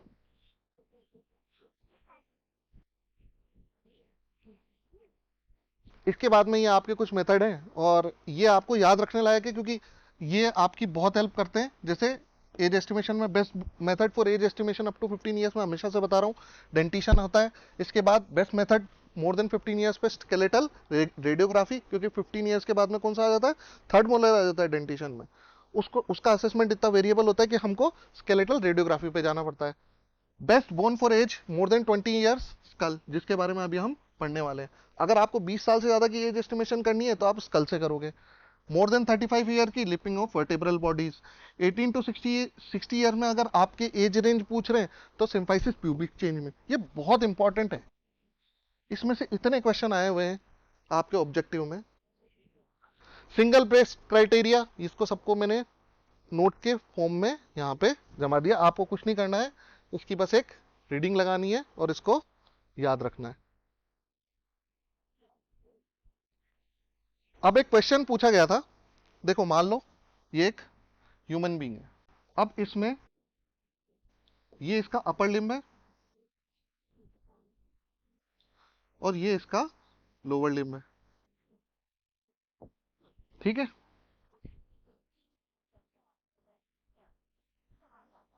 अपर लिम्ब में फ्यूजन का सीक्वेंस क्या होता है? अपर लिम्ब में फ्यूजन का सीक्वेंस होता है सबसे पहले एल्बो, फिर उसके बाद शोल्डर, उसके बाद रिस्ट, ठीक है। तो ये बनाता है एक पी। लोअर लिम्ब में फ्यूजन का सीक्वेंस क्या होता है? सबसे पहले हिप फ्यूज होता है, उसके बाद में एंकल, उसके बाद में नी। तो ये बनाता है बी। अपर लिम्ब में पी आ रहा है तो इसलिए ये बनाता है पी, और लोअर लिम्ब में आपको याद रखना है यहां बनता है बी। ये इंपॉर्टेंट पॉइंट है। अच्छा, अब मैंने आपको बताया था कि ये जो एज रेंज जो निकलती है 16 टू 18 ईयर्स मेल्स में, 15 टू 17 ईयर्स फीमेल्स में, एक स्टडी के बेसिस पे बनती है। तो आपको बस इतना से याद रखना है कि ये जो स्टडीज हैं इनके नाम ऑलरेडी आपकी बुक्स में दिए हुए हैं, इनके बेसिस पे ही दिया जाता है। मोस्ट इंपॉर्टेंट जो है वो है गाल्सन चार्ट है, जिसके बेसिस पे हम सारी एज एस्टिमेशन करते हैं। यूजुअली ये बंगालीज के बीच में स्टडी हुई थी, और इसी के साथ बासु एंड बासु, हेपवर्थ, ये कुछ नाम है जिन्होंने स्टडीज की है कि ओसिफिकेशन में अपर एंड ऑफ ह्यूमरस जब ओसिफाई होता है तो उसके हिसाब से एज कितनी निकलेगी और अलग अलग पॉपुलेशन में कितनी निकलेगी। जैसे इन्होंने बंगालीज में स्टडी की थी, पंजाबीज में, पिल्लई ने तमिलनाडु में, इसी तरीके से शर्मा मित्तल गुप्ता ने यूपी के अंदर स्टडी की थी। तो एक बोन का ओसिफिकेशन, उसकी स्टडी, फिर अलग अलग पॉपुलेशन में स्टडी, तो उसके बेसिस पे हमने पूरा एक चार्ट बनाया हुआ है। उसमें से मैक्सिमम क्वेश्चंस आपके कई बार पीजी में आ जाते हैं, जितने आए हुए हैं और जो इंपॉर्टेंट चीजें हैं वो हमने आगे क्लब कर दी। ठीक है, तो हम चलते हैं नेक्स्ट स्लाइड पे। अब estimation of age as a whole. सबसे पहले ये क्या है, एक रिस्ट जॉइंट है। इसमें याद रखने का तरीका क्या है, यही आपका सीक्वेंस चलता है। देखो ऑसिफिकेशन इस तरीके से होता है। कैपिटेट, देखो सबसे पहले तो आपको ये सीक्वेंस याद रखने की जरूरत नहीं है, आपको पता है she looks too pretty, try to catch her, या स्नेह लता ते टिंडे पका, वट एवर इट इज। तो आपको जिस भी तरीके से इसका सीक्वेंस याद रखना हो, ये कार्पल वॉन्स का, वो आप याद रख सकते हैं। बट अर्लीस्ट कौन सी होती है, 2 मंथ पे, that is capitate. Then hamate, then आपको ये पीसी फॉर्म जो है अलग से गोले में रखनी पड़ेगी, बस इसी का याद रखना है और इसी पे क्वेश्चन आता है। बाकी सब एक सीक्वेंस में चलते हैं, 3 years, 4 years, 5 years, 6 years, 7 years। यहां से स्टार्ट होता है और यहां पे खत्म होता है। बस एक पीसी फॉर्म है अलग से जो 9 से 12 years पे इसका क्राइटेरिया है। अब एक क्वेश्चन आता है, एक्सरे पे 7 bones विजिबल है, ठीक है, तो टोटल एज कितनी है उसकी, ये आप निकाल सकते हैं यहां से। ठीक है, 7 bones है, इसका मतलब अराउंड 7 years उसकी एज हो गई। 6 bones अवेलेबल हैं, तो इसका मतलब अराउंड 6 years उसकी एज हो गई। 5 years, 4 years, 3 years, तो इसका मतलब हम बोल सकते हैं 3 years से 7 years के बीच में age is equal to number of carpal bones. ये भी एक स्टेटमेंट है। इसके बाद हम आगे बढ़ेंगे।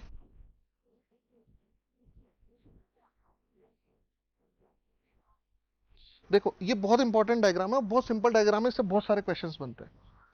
14 से 16 ईयर्स की एज ग्रुप पे क्या कंडीशन है, अगर हम एल्बो का एक्सरे करा रहे हैं तो आपका मीडियल एपिकोंडाइल, ओलेक्रेनॉन प्रोसेस और हेड ऑफ रेडियस, ये सब अनफ्यूज पड़े हुए। Lower end of radius, lower end of ulna, ये भी अनफ्यूज पड़े हुए। अगर हम 16 से 18 की एज ग्रुप की बात करते हैं तो उसमें क्या होता है, एल्बो जॉइंट पूरा फ्यूज हो जाता है। तो अगर हम आपको एक एक्सरे दें, उसके अंदर हेड ऑफ रेडियस फ्यूज्ड है, हेड ये ओलेक्रेनॉन प्रोसेस अल्ना की शाफ्ट से फ्यूज्ड है, तो उसकी एज ग्रुप कितनी हो जाएगी, आप बता सकते हो 16 से 18 ईयर्स। और अगर ये आपको एक फीमेल का एक्सरे दिया जाएगा तो आप बोल सकते हैं उसकी 15 टू 17 ईयर्स। हमने बोला ना 1 year प्रिसीड करती है। अब 18 ईयर्स से ज्यादा की एज ग्रुप पे क्या हुआ कि ये वाला जो पार्ट था ये भी फ्यूज हो गया। तो स्टेज बाय स्टेज चल रहा है। 16 से 18 पे एल्बो फ्यूज होती है और 18 से ज्यादा होते ही रिस्ट जॉइंट पे फ्यूजन हो जाता है। तो इसलिए हमने बोला कि जब हमें जुविनाइल वाले केसेस करने पड़ते हैं 14-16 वाले, तब हम एल्बो का एक्सरे कराते हैं, और जब हमें पॉक्सो के केसेस के अंदर 18 की एज का डिटर्मिनेशन करना होता है तो हम रिस्ट का एक्सरे कराते हैं। ठीक है, इसकी रेडियोग्राफी के बेसिस पे हम एज एस्टिमेशन कर रहे हैं, वो भी इतना एक्यूरेट नहीं है। ठीक है, तो आगे चलता है। अब इसके बाद आपका एक इंपॉर्टेंट पार्ट आता है स्कल सूचर। इस पे बहुत क्वेश्चन आए हुए हैं और इतने से पार्ट से अगर आप इसको याद रख पाए तो आपके कम से कम 20 से 25 प्रीवियस ईयर्स के क्वेश्चन सॉल्व हो जाएंगे। अब मैं आपको थोड़ा सा इसमें सूचर्स के बारे में बता दूं।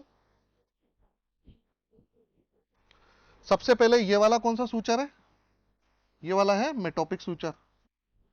ये वाला कौन सा है, कोरोनल सूचर। ये वाला कौन सा है, सेजाइटल सूचर। तो इस तरीके से आपके इन पे क्वेश्चन आते हैं। क्वेश्चन आया हुआ है आपके बेसी ऑक्सीपुट और बेसी स्फिनॉइड के फ्यूजन पे। बाकी सेजाइटल सूचर का फ्यूजन कब बोलते हैं हम? 30 से 35 ईयर्स, ये 35 से 40। कोरोनल लैम्डॉइड आपका 45 से 50। फिर स्क्वामस पिनोपेराइटल। एक्यूरेसी सबसे ज्यादा किसकी होती है? सेजाइटल की, फिर लैम्डॉइड की, फिर कोरोनल सूचर की। इसके बारे में एक फैक्ट ये है कि सारे सूचर्स जो हैं, स्कल के सूचर्स जो है, उनका फ्यूजन स्टार्ट होता है, और उनके जब फ्यूजन उनका कंप्लीट होता है उसके बेसिस पे हम एज एस्टिमेशन करते हैं। जैसे ओसिफिकेशन के अंदर हमने किया, वैसे स्कल सूचर के फ्यूजन के बेसिस पे भी एज एस्टिमेशन होगा। ठीक है, तो इसमें सबसे पहले तो ये होता है, स्कल की दो टेबल होती है, एक तो आउटर टेबल और एक इनर टेबल।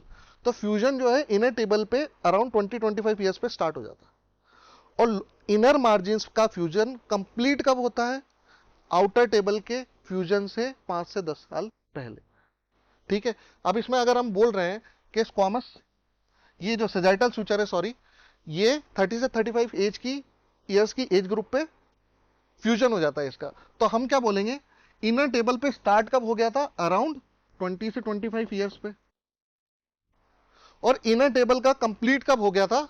अराउंड कोई 5 to 10 ईयर्स अर्लियर। मतलब इसमें एक ही जैसा आ गया। इसके एग्जांपल से समझते हैं। 45 से 50 लैम्डॉइड सूचर, तो इसका इनर टेबल पे सूचर का क्लोजर कब स्टार्ट हो गया था? 20 से 25 पे, इसकी बात कर रहे हैं हम। और इसका इनर टेबल पे कंप्लीट कब हो गया था? 5 to 10 ईयर्स अर्लियर। तो इसका हो जाएगा अराउंड 40 से 35 से 40 ईयर्स। ये फैक्ट आपको समझना बहुत जरूरी है। इनर टेबल का क्लोजर 20 से 25 ईयर्स पे शुरू हो जाता है, और कंप्लीट कब हो जाता है? आउटर टेबल के फ्यूजन से 5 से 10 साल पहले। इसके अलावा ये टेबल है, पोस्टीरियर फोंटेनेले कब क्लोज होता है, इंटीरियर फोंटेनेले कब क्लोज होता है, ये सब याद रखने वाली चीजें हैं। इसके अलावा होता है एक ट्रांस एलिमिनेशन टेस्ट। स्कल का फ्यूजन जो है, सूचर्स का फ्यूजन जो है, वो कैसे टेस्ट करते हैं? ये एक्सरे से तो होता ही है, सीटी स्कैन से तो होता ही है, पर प्रैक्टिकली भी इसको देखा जा सकता है। स्कल होता है वो आपके प्रैक्टिकल में रख देते हैं, तो आप उसमें फ्यूजन कैसे देखोगे सूचर्स का? आप कुछ नहीं करो, आपके पास वैसे तो एग्जाम में आप मोबाइल वो ले जा नहीं सकते, लेकिन अगर आपको टॉर्च अलाउड है तो आप क्या करोगे? टॉर्च जलाओगे और स्कल के अंदर फोरामन मैग्नम से इंसर्ट कर दोगे। अब देखोगे आप लाइट बाहर आ रही है क्या? वो जो सूचर्स की वो जो लाइन्स होती हैं वो ग्लो करेंगी। अगर उसका इनर टेबल का फ्यूजन हो चुका है तो वो वहां से लाइट बाहर नहीं आएगी, और अगर नहीं हुआ है तो वहां से लाइट आपको जिगजैग उसमें आती हुई दिखेगी। इसको बोलते हैं ट्रांस इल्यूमिनेशन टेस्ट। ठीक है, इसके अलावा याद करने वाले पॉइंट्स हैं कुछ, जैसे ये वाले आपको याद रखने हैं, हमेशा इस पे क्वेश्चंस आते हैं और आने की पॉसिबिलिटी है। जैसे फॉर एग्जांपल एल्बो का 13 से 14, 15 से 16। ठीक है, इसके बाद आते हैं हम इलियक क्रेस्ट के ऊपर। ये आपका क्वेश्चन आया हुआ है। मैंने बोला था एक तो रिस्क का एक्सरे कराते हैं पोक्सो की केसेस में, और दूसरा इलियक क्रेस्ट का, क्योंकि ये 18 को फीमेल के अंदर डिमार्केशन करता है, तो ये इंपॉर्टेंट हो गया आपके याद रखने के लिए। इसके अलावा अपीयरेंस ऑफ पिसिफॉर्म मैंने बताया था आपको उस डायग्राम में।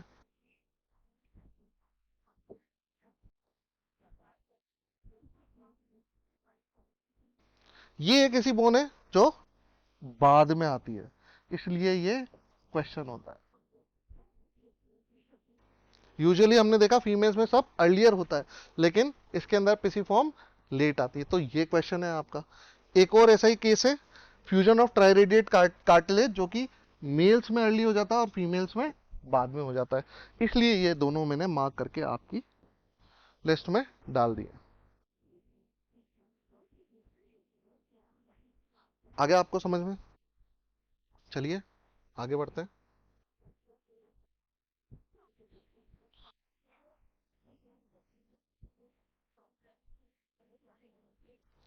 इसके बाद आते हैं हम स्टर्नम और क्लेविकुलर फ्यूजन के अंदर।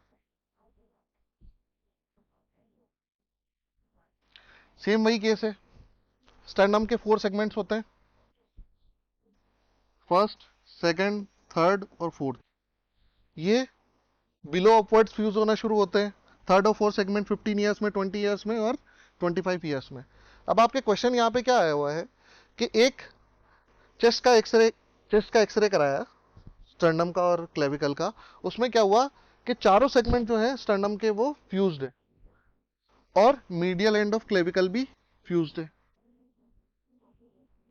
तो बताओ उसकी एज कितनी है।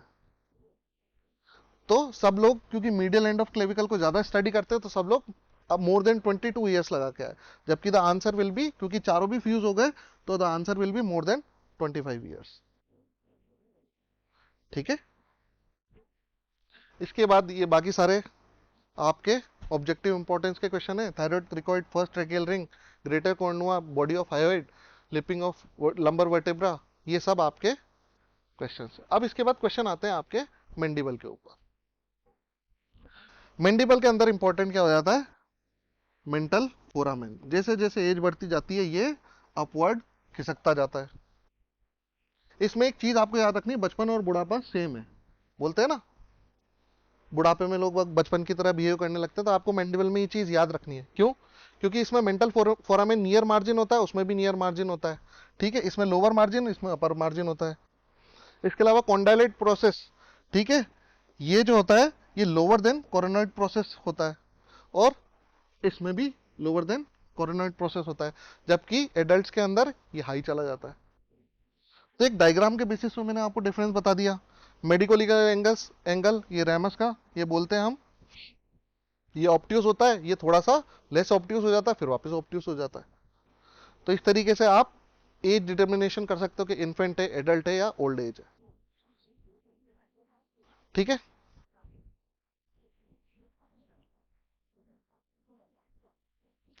इसके बाद आते हैं हम सैक्रम के ऊपर। सीधी सी बात है, सैक्रम का S1 से S5 जब तक फ्यूजन हो जाएगा, that will be age of 20 to 25 years.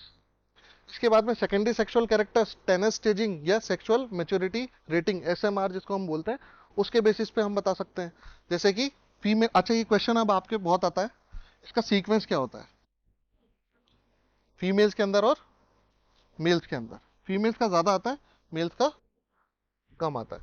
जैसे थिलार की डेवलपमेंट ऑफ ब्रेस्ट, फिर प्यूबार की development of pubic hair, then peak growth velocity, then menarche की अराउंड 13 ईयर्स ऑफ एज। और ये क्वेश्चन मैंने आपको पहले भी बताया था, it coincides with the eruption of first molar, first permanent molar.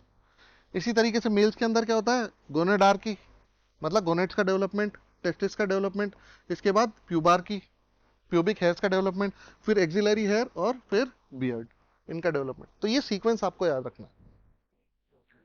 इसके बाद एज एस्टिमेशन अदर फीचर्स के बेसिस पे भी होता है, जैसे कि आर्कस सेनाइलिस, ये देख रहे हो आप, ये जो व्हाइट व्हाइट सी आपको मार्किंग दिख रही है, इसे बोलते हैं हम आर्कस सेनाइलिस। ठीक है, ये लिपोइड डिजनरेशन को डिनोट करती है, और 50 से 60 ईयर्स के बाद में आनी शुरू हो जाती है। तो अगर किसी को, आपको किसी की आंखों में ऐसा दिखता है, तो आप बता सकते हो कि उसकी एज अराउंड 60 ईयर्स के आसपास है। Greying of pubic hair start हो जाता है 50 से 55 ईयर्स तक। ये इतने इंपॉर्टेंट मेथड नहीं है प्रैक्टिकल लाइफ में एज एस्टिमेशन के लिए, पर क्योंकि आपके प्री पीजी में, नेक्स्ट पीजी में, नीट पीजी में पूछे जाते हैं, इसलिए हमने यहाँ पे ऐड कर रखे। इसके अलावा medico legal importance of age बहुत इंपॉर्टेंट हो जाता है, जैसे कि 7 ईयर्स का, इससे कम पे इंसान अपने किए के लिए रिस्पॉन्सिबल ही नहीं होता। 6 साल का बच्चा का मर्डर भी कर दे तो कोई गुनाह नहीं है, लेकिन 7 से 12 ईयर्स के बीच में जज के डिस्क्रिप्शन पे होता है, उसके सामने जब वो बच्चा आता है तब वो डिसाइड करता है कि ये इसके द्वारा किया गया जुर्म है कि नहीं है। वो बच्चे की मेच्योरिटी को भी अकाउंट में लेता है, सर्कमस्टांसेस को भी अकाउंट में लेता है। This is IPC 83, this is IPC 82। इसके बाद कंसेंट के लिए इंपॉर्टेंट हो जाता है, इसमें आपको ये याद रखना है कि जनरल फिजिकल एग्जामिनेशन के लिए 12 साल तक की बच्ची, 12 साल से ज़्यादा की बच्ची या लड़का या लड़की कंसेंट दे सकता है। लेकिन कोई भी लाइफ थ्रेटनिंग प्रोसीजर अगर करना हो, जैसे एंजियोग्राफी हो गया, कोई सर्जरी हो गया, अपेंडिक्स वगैरह निकालनी है, किडनी की सर्जरी होगी, तो उसके लिए उसका 18 ईयर से ज़्यादा होना ज़रूरी है। तो कंसेंट में बस यही कैच होता है, 12 to 18 ईयर्स तक। 12 ईयर से कम है तो आप लोको पेरेंटिस, मतलब कि पेरेंट्स की, गार्जियन की, किसी की कंसेंट लो। 12 से 18 ईयर्स के बीच में थोड़ा सा ट्रिकी हो जाता है। सिंपल प्रोसीजर्स के लिए तो हाँ है, वो बच्चा दे देगा कंसेंट, लेकिन 18 ईयर्स से ज़्यादा होना चाहिए अगर उसे कोई लाइफ थ्रेटनिंग या किसी डेंजरस प्रोसीजर के लिए कंसेंट देनी है तो। ऐसा नहीं है 17 साल का बच्चा है और आपने उसे अपेंडिक्स निकालने की कंसेंट ले ली, वो धर लेंगे आपको मेडिकल नेग्लिजेंस के केस में। इसके बाद आता है आपका जुवेनाइल 16 ईयर्स 18 ईयर्स। इसके बाद आता है मैरिज, ये आपको पता ही है, मेजोरिटी रेप किडनैपिंग इन्फेंटिसाइड, ये सारे आपके क्वेश्चंस कभी ना कभी ऑल इंडिया में या नीट पीजी में पूछे गए।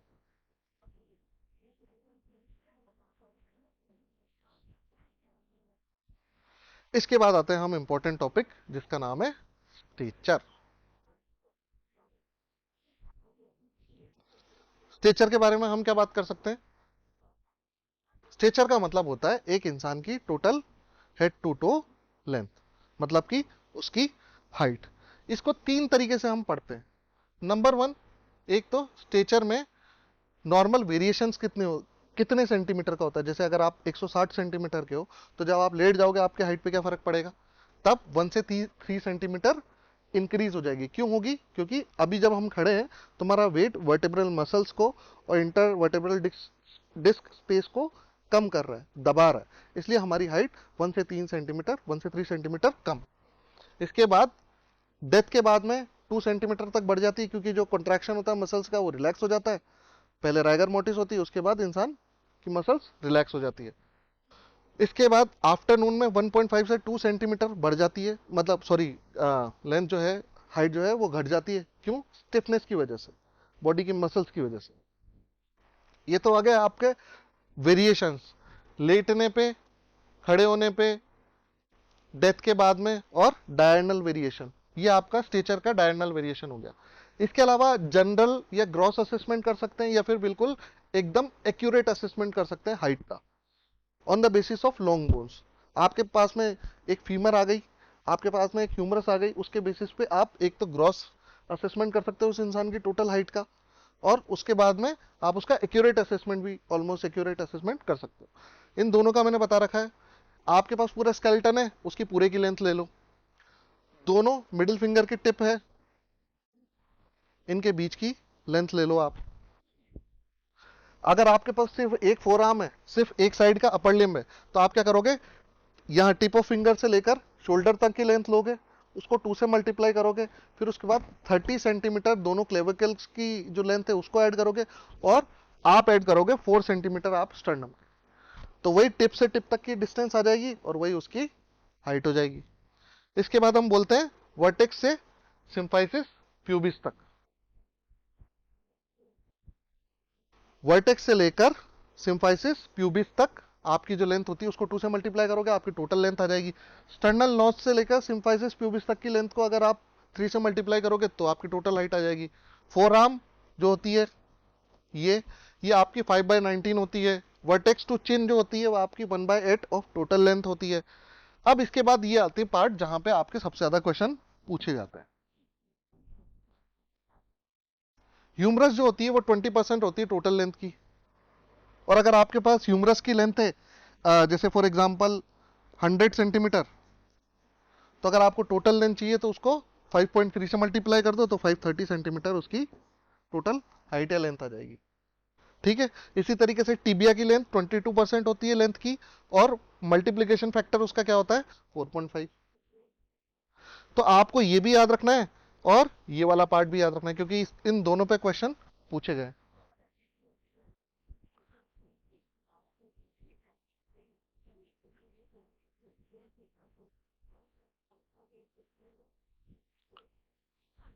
इसके बाद हमारे पास में जो लेंथ आई है, क्या ये कंप्लीट लेंथ है? नहीं।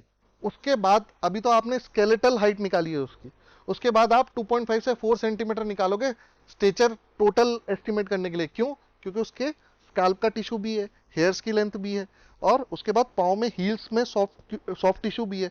तो इन सबको ऐड करते हुए उसकी टोटल हाइट आएगी। तो अगर आपके पास जैसे फॉर एग्जांपल एक टिबिया थी, टिबिया का हमने क्या बताया था आपको, कितने परसेंट थी? 22%। आपके पास मान लो ह्यूमरस है 20%, और उसकी हाइट अपन ने दे दी 10 सेंटीमीटर। हमारे पास ह्यूमरस की जो लेंथ आई टोटल वो आई 10 सेंटीमीटर, तो उसकी टोटल हाइट कितनी हो गई? 53 सेंटीमीटर। इसके बाद आप इसमें 2.5 से 4 सेंटीमीटर भी ऐड करोगे।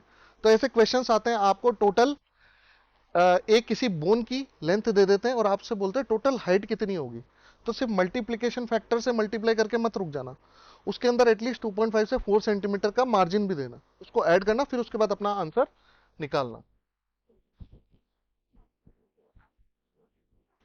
ये क्वेश्चन आया हुआ है आपका, जो एक आपके प्री पीजी में पूछा हुआ है। उसके अंदर टीबिया की ये डाल रखा है, 24.5 सेंटीमीटर ह्यूमरस की लेंथ है, calculate the height. Total height निकालनी थी, तो उसके हिसाब से ह्यूमरस की 5.3 से मल्टीप्लाई करके कुछ बच्चे रुक गए, और जैसे ही उन्होंने मल्टीप्लाई किया वही आंसर था, लेकिन उसके अंदर 4 सेंटीमीटर ऐड करके भी एक आंसर था, वो सॉफ्ट टिश्यू की लेंथ के लिए ऐड करना। इसलिए मैं आपको इतना स्ट्रेस करके 5 मिनट लगा के अलग से ये चीज़ बता रहा हूँ। इसके अलावा आपका एक इमेज बेस्ड क्वेश्चन भी आया हुआ है आपके इसमें। ये क्या चीज़ है? हेपबर्न्स ऑस्टियोमेट्रिक बोर्ड है। अगर आपको किसी भी बोन की लेंथ नापनी, तो आप ऐसा नहीं यहाँ से टेप लेके यहाँ तक नाप लोगे, नहीं, एक्यूरेट नहीं होता वो। आप उसमें क्या करोगे, ये एक हेबन ऑस्टियोमेट्रिक बोर्ड होता है जिसमें ये वाला जो होता है वो स्लाइडिंग होता है। तो जैसे ही बोन हमने इधर की साइड एंड पे टच करके रखी है, उसके बाद में हम इसको स्लाइड करते हैं जब तक कि ये स्लाइड होना बंद नहीं हो जाता। फिर उसके बाद यहाँ पे मार्किंग होती है, उस मार्किंग को हम रीड कर लेते हैं, उसके बेसिस पे बोन की लेंथ आती है, वो एक्यूरेट लेंथ होती है। इसी से सारी स्टडीज हुई हैं। ये आपके प्रैक्टिकल लैब्स में एंथ्रोपोमेट्रिक सेट में भी रखा होगा, उसको भी जाके आप देख सकते हैं।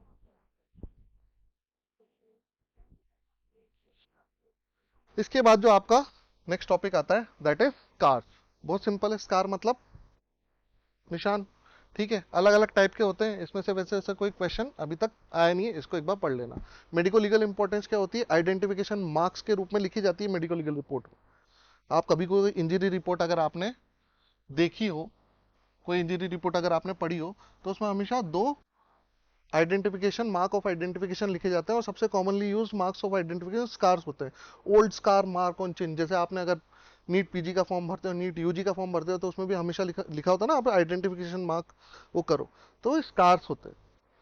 कोई तिल लिख देता है, कोई डिफॉर्मिटी लिख देता है, ठीक है, लेकिन ये स्कार जो है most commonly use identification marks है।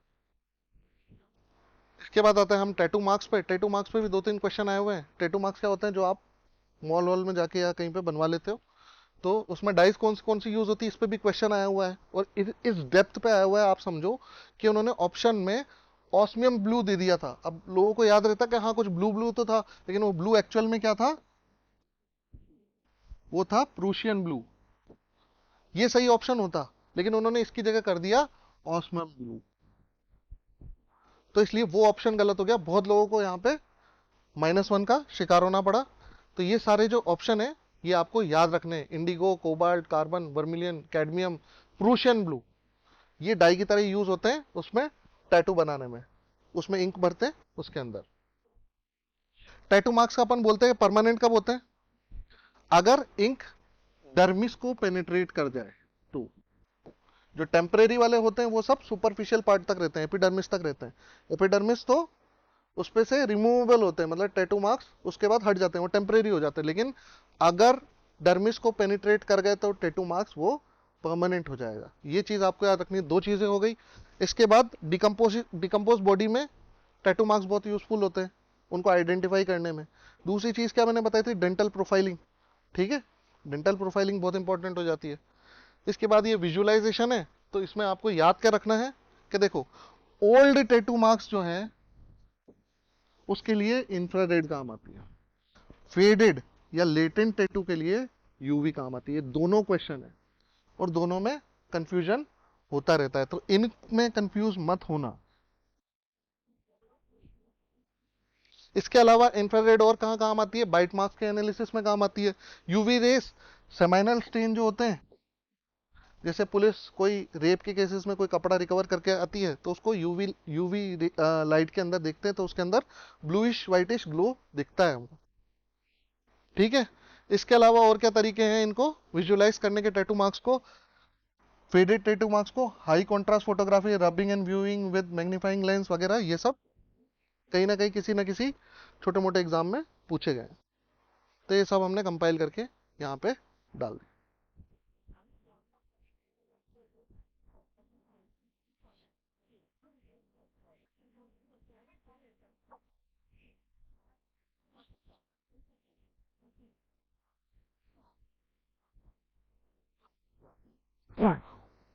इसके बाद आता है आपका histopathology of draining lymph node. इसमें क्वेश्चन आपका कैसे आया हुआ है कि एक पेशेंट था, उसके घर वाले, एक मतलब डेड इंसान था, उसके घर वालों ने बोला कि ये हो सकता है हमारा आदमी हो, हमें पहचान में तो नहीं आ रहा, लेकिन इसके एक टैटू हुआ करता था यहाँ पे। तो आप अब आप चेक कर लो, अगर इसके टैटू है तो ठीक है। अब वो बॉडी इतनी डिकम्पोज हो गई, या फिर उसके ऊपर की स्किन ही हट गई, या फिर वो पार्टी लेसरेटेड हो गया, तो उसमें टैटू दिख नहीं रहा, तो फिर आप कैसे आइडेंटिफाई करोगे उसका टैटू का, जो क्योंकि वो डर्मिस तक पेनिट्रेट कर चुका है, और डर्मिस का जो है लिम्फेटिक ड्रेनेज होता है।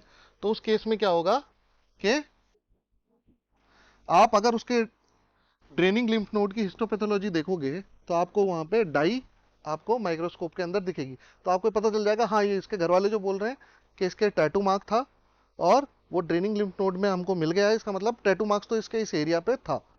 घर वाले झूठ नहीं बोल रहे, तो हो सकता है पॉसिबिलिटी कि ये वही व्यक्ति हो जो इसके घर वाले क्लेम कर रहे हैं। अब क्लासिफिकेशन ऑफ टैटू है, ये आपका थ्योरेटिकल इंपॉर्टेंस। एमेच्योर, जो घर पे ही लोग डाई और इंक लेके उससे नीडल से जो बना लेते हैं। प्रोफेशनल, जो आप पैसे देके बनवाते हो, बढ़िया डिजाइनर वाले। कॉस्मेटिक, अगर कोई कहीं कोई धब्बा है, कोई मोल है, उसको छुपाने के लिए कई बार कई लोग टैटू बनवा लेते हैं, जैसे यहाँ पे कई लोगों ने बनवाया हुआ है। मेडिकल, जैसे कोई अगर इंसुलिन का patient, insulin dependent diabetes mellitus का पेशेंट है और उसको डिमेंशिया भी है, तो उसमें क्या करते हैं, उनके एक स्पेशल साइन बना देते हैं कि अगर ये कहीं भी मिले, कहीं भी गिर जाए, चक्कर खा के किसी भी हॉस्पिटल में चला जाए, तो उसके एक टैटू रहता है कि ये आईडीडीएम का पेशेंट है, इसको हैंडल विथ केयर करें। ब्लड ग्रुप, जैसे आपके हाथ पे लिखा हुआ है ए बी पॉजिटिव, अब किसी को ढूंढने की जरूरत नहीं है, अगर आपका आधार कार्ड वगैरह भी गुम गया, अगर आपका कहीं एक्सीडेंट हो गया, आपको उठा के लोग बाग ले गए, आपके हाथ पे लिखा हुआ है ए बी पॉजिटिव, तो आपका ब्लड ग्रुप सबको पता रहेगा कि पूरे हॉस्पिटल में ए बी पॉजिटिव है। टाइम वेस्ट नहीं होगा। ठीक है। एस्मा पेशेंट, एस्मा पेशेंट में क्या कहते हैं, वो बोल भी नहीं पाते, एकदम एक्यूट एस्थमेटिक अटैक का, तो आपको उनके सामानों में ढूंढना होता है। ये बेसिक मतलब कि यूरोपियन कंट्रीज में ये प्रोटोकॉल होता है कि अगर कोई इंसान इस तरीके से पेंट करने लग जाता है, हाफने लग जाता है, तो वो लोग उसका सामान चेक करते हैं, उसके अंदर इनहेलर वगैरह अगर होगा तो वो उसको दे देंगे। तो इस तरीके से टैटू मार्क्स अलग अलग चीजों में अलग अलग तरीके से यूज होते हैं। इरेजर ऑफ टैटू, ये एक पोटेंशियल इंपॉर्टेंट क्वेश्चन है, अभी तक आया नहीं है। जो डर्माब्रेजन के डर्मा ब्रेडर्स होते हैं, ये मोस्ट कॉमनली आजकल यूज हो रहा है, क्योंकि लोग बाग क्या होता है, इश्क मोहब्बत में टैटू वैटू बनवा लेते हैं अपने बॉयफ्रेंड गर्लफ्रेंड का, उसके बाद जब ब्रेकअप हो जाता है, शादी वादी होने वाली है, तो मिटवाने आते हैं। तो ये बहुत कॉमनली प्रैक्टिस है, टैटू हटवाने के लिए लोग बाग जा रहे हैं, डर्माब्रेजन करवा रहे हैं। और उसके लिए मोस्ट कॉमनली यूज मेथड क्या है, वेरियोट्स मेथड है। सिल्वर नाइट्रेट उसके अंदर AgNO3 यूज करते हैं और वो टैटू आपका हट जाता है। वरना एक्सीजन एंड स्किन ग्राफ्टिंग ये यूजुअली लोग बाग सजेस्ट करता है। ये डिपेंड करता है कितनी डेप्थ तक वो डाई गया है। ठीक है। इसके अलावा इसके मेडिकल लीगल इंपॉर्टेंस क्या है, आइडेंटिटी पता चलती है, रिलीजन पता चल सकता है, ओम ओम का टैटू बना रखा हो, रेस, प्रोफेशन, बिहेवियर पता चल सकता है, सोशल स्टेटस पता चल सकता है। ठीक है, किस तरीके का, किस टाइप का टैटू वो अपनी बॉडी पे बनवा रहे हैं। ये था आपका आइडेंटिफिकेशन वाला पार्ट। अब नेक्स्ट लेक्चर में हम लेके चलेंगे आइडेंटिफिकेशन सेकेंड पार्ट, जो कि होगी आपकी CBME की कॉम्पिटेंसी नंबर 3.0।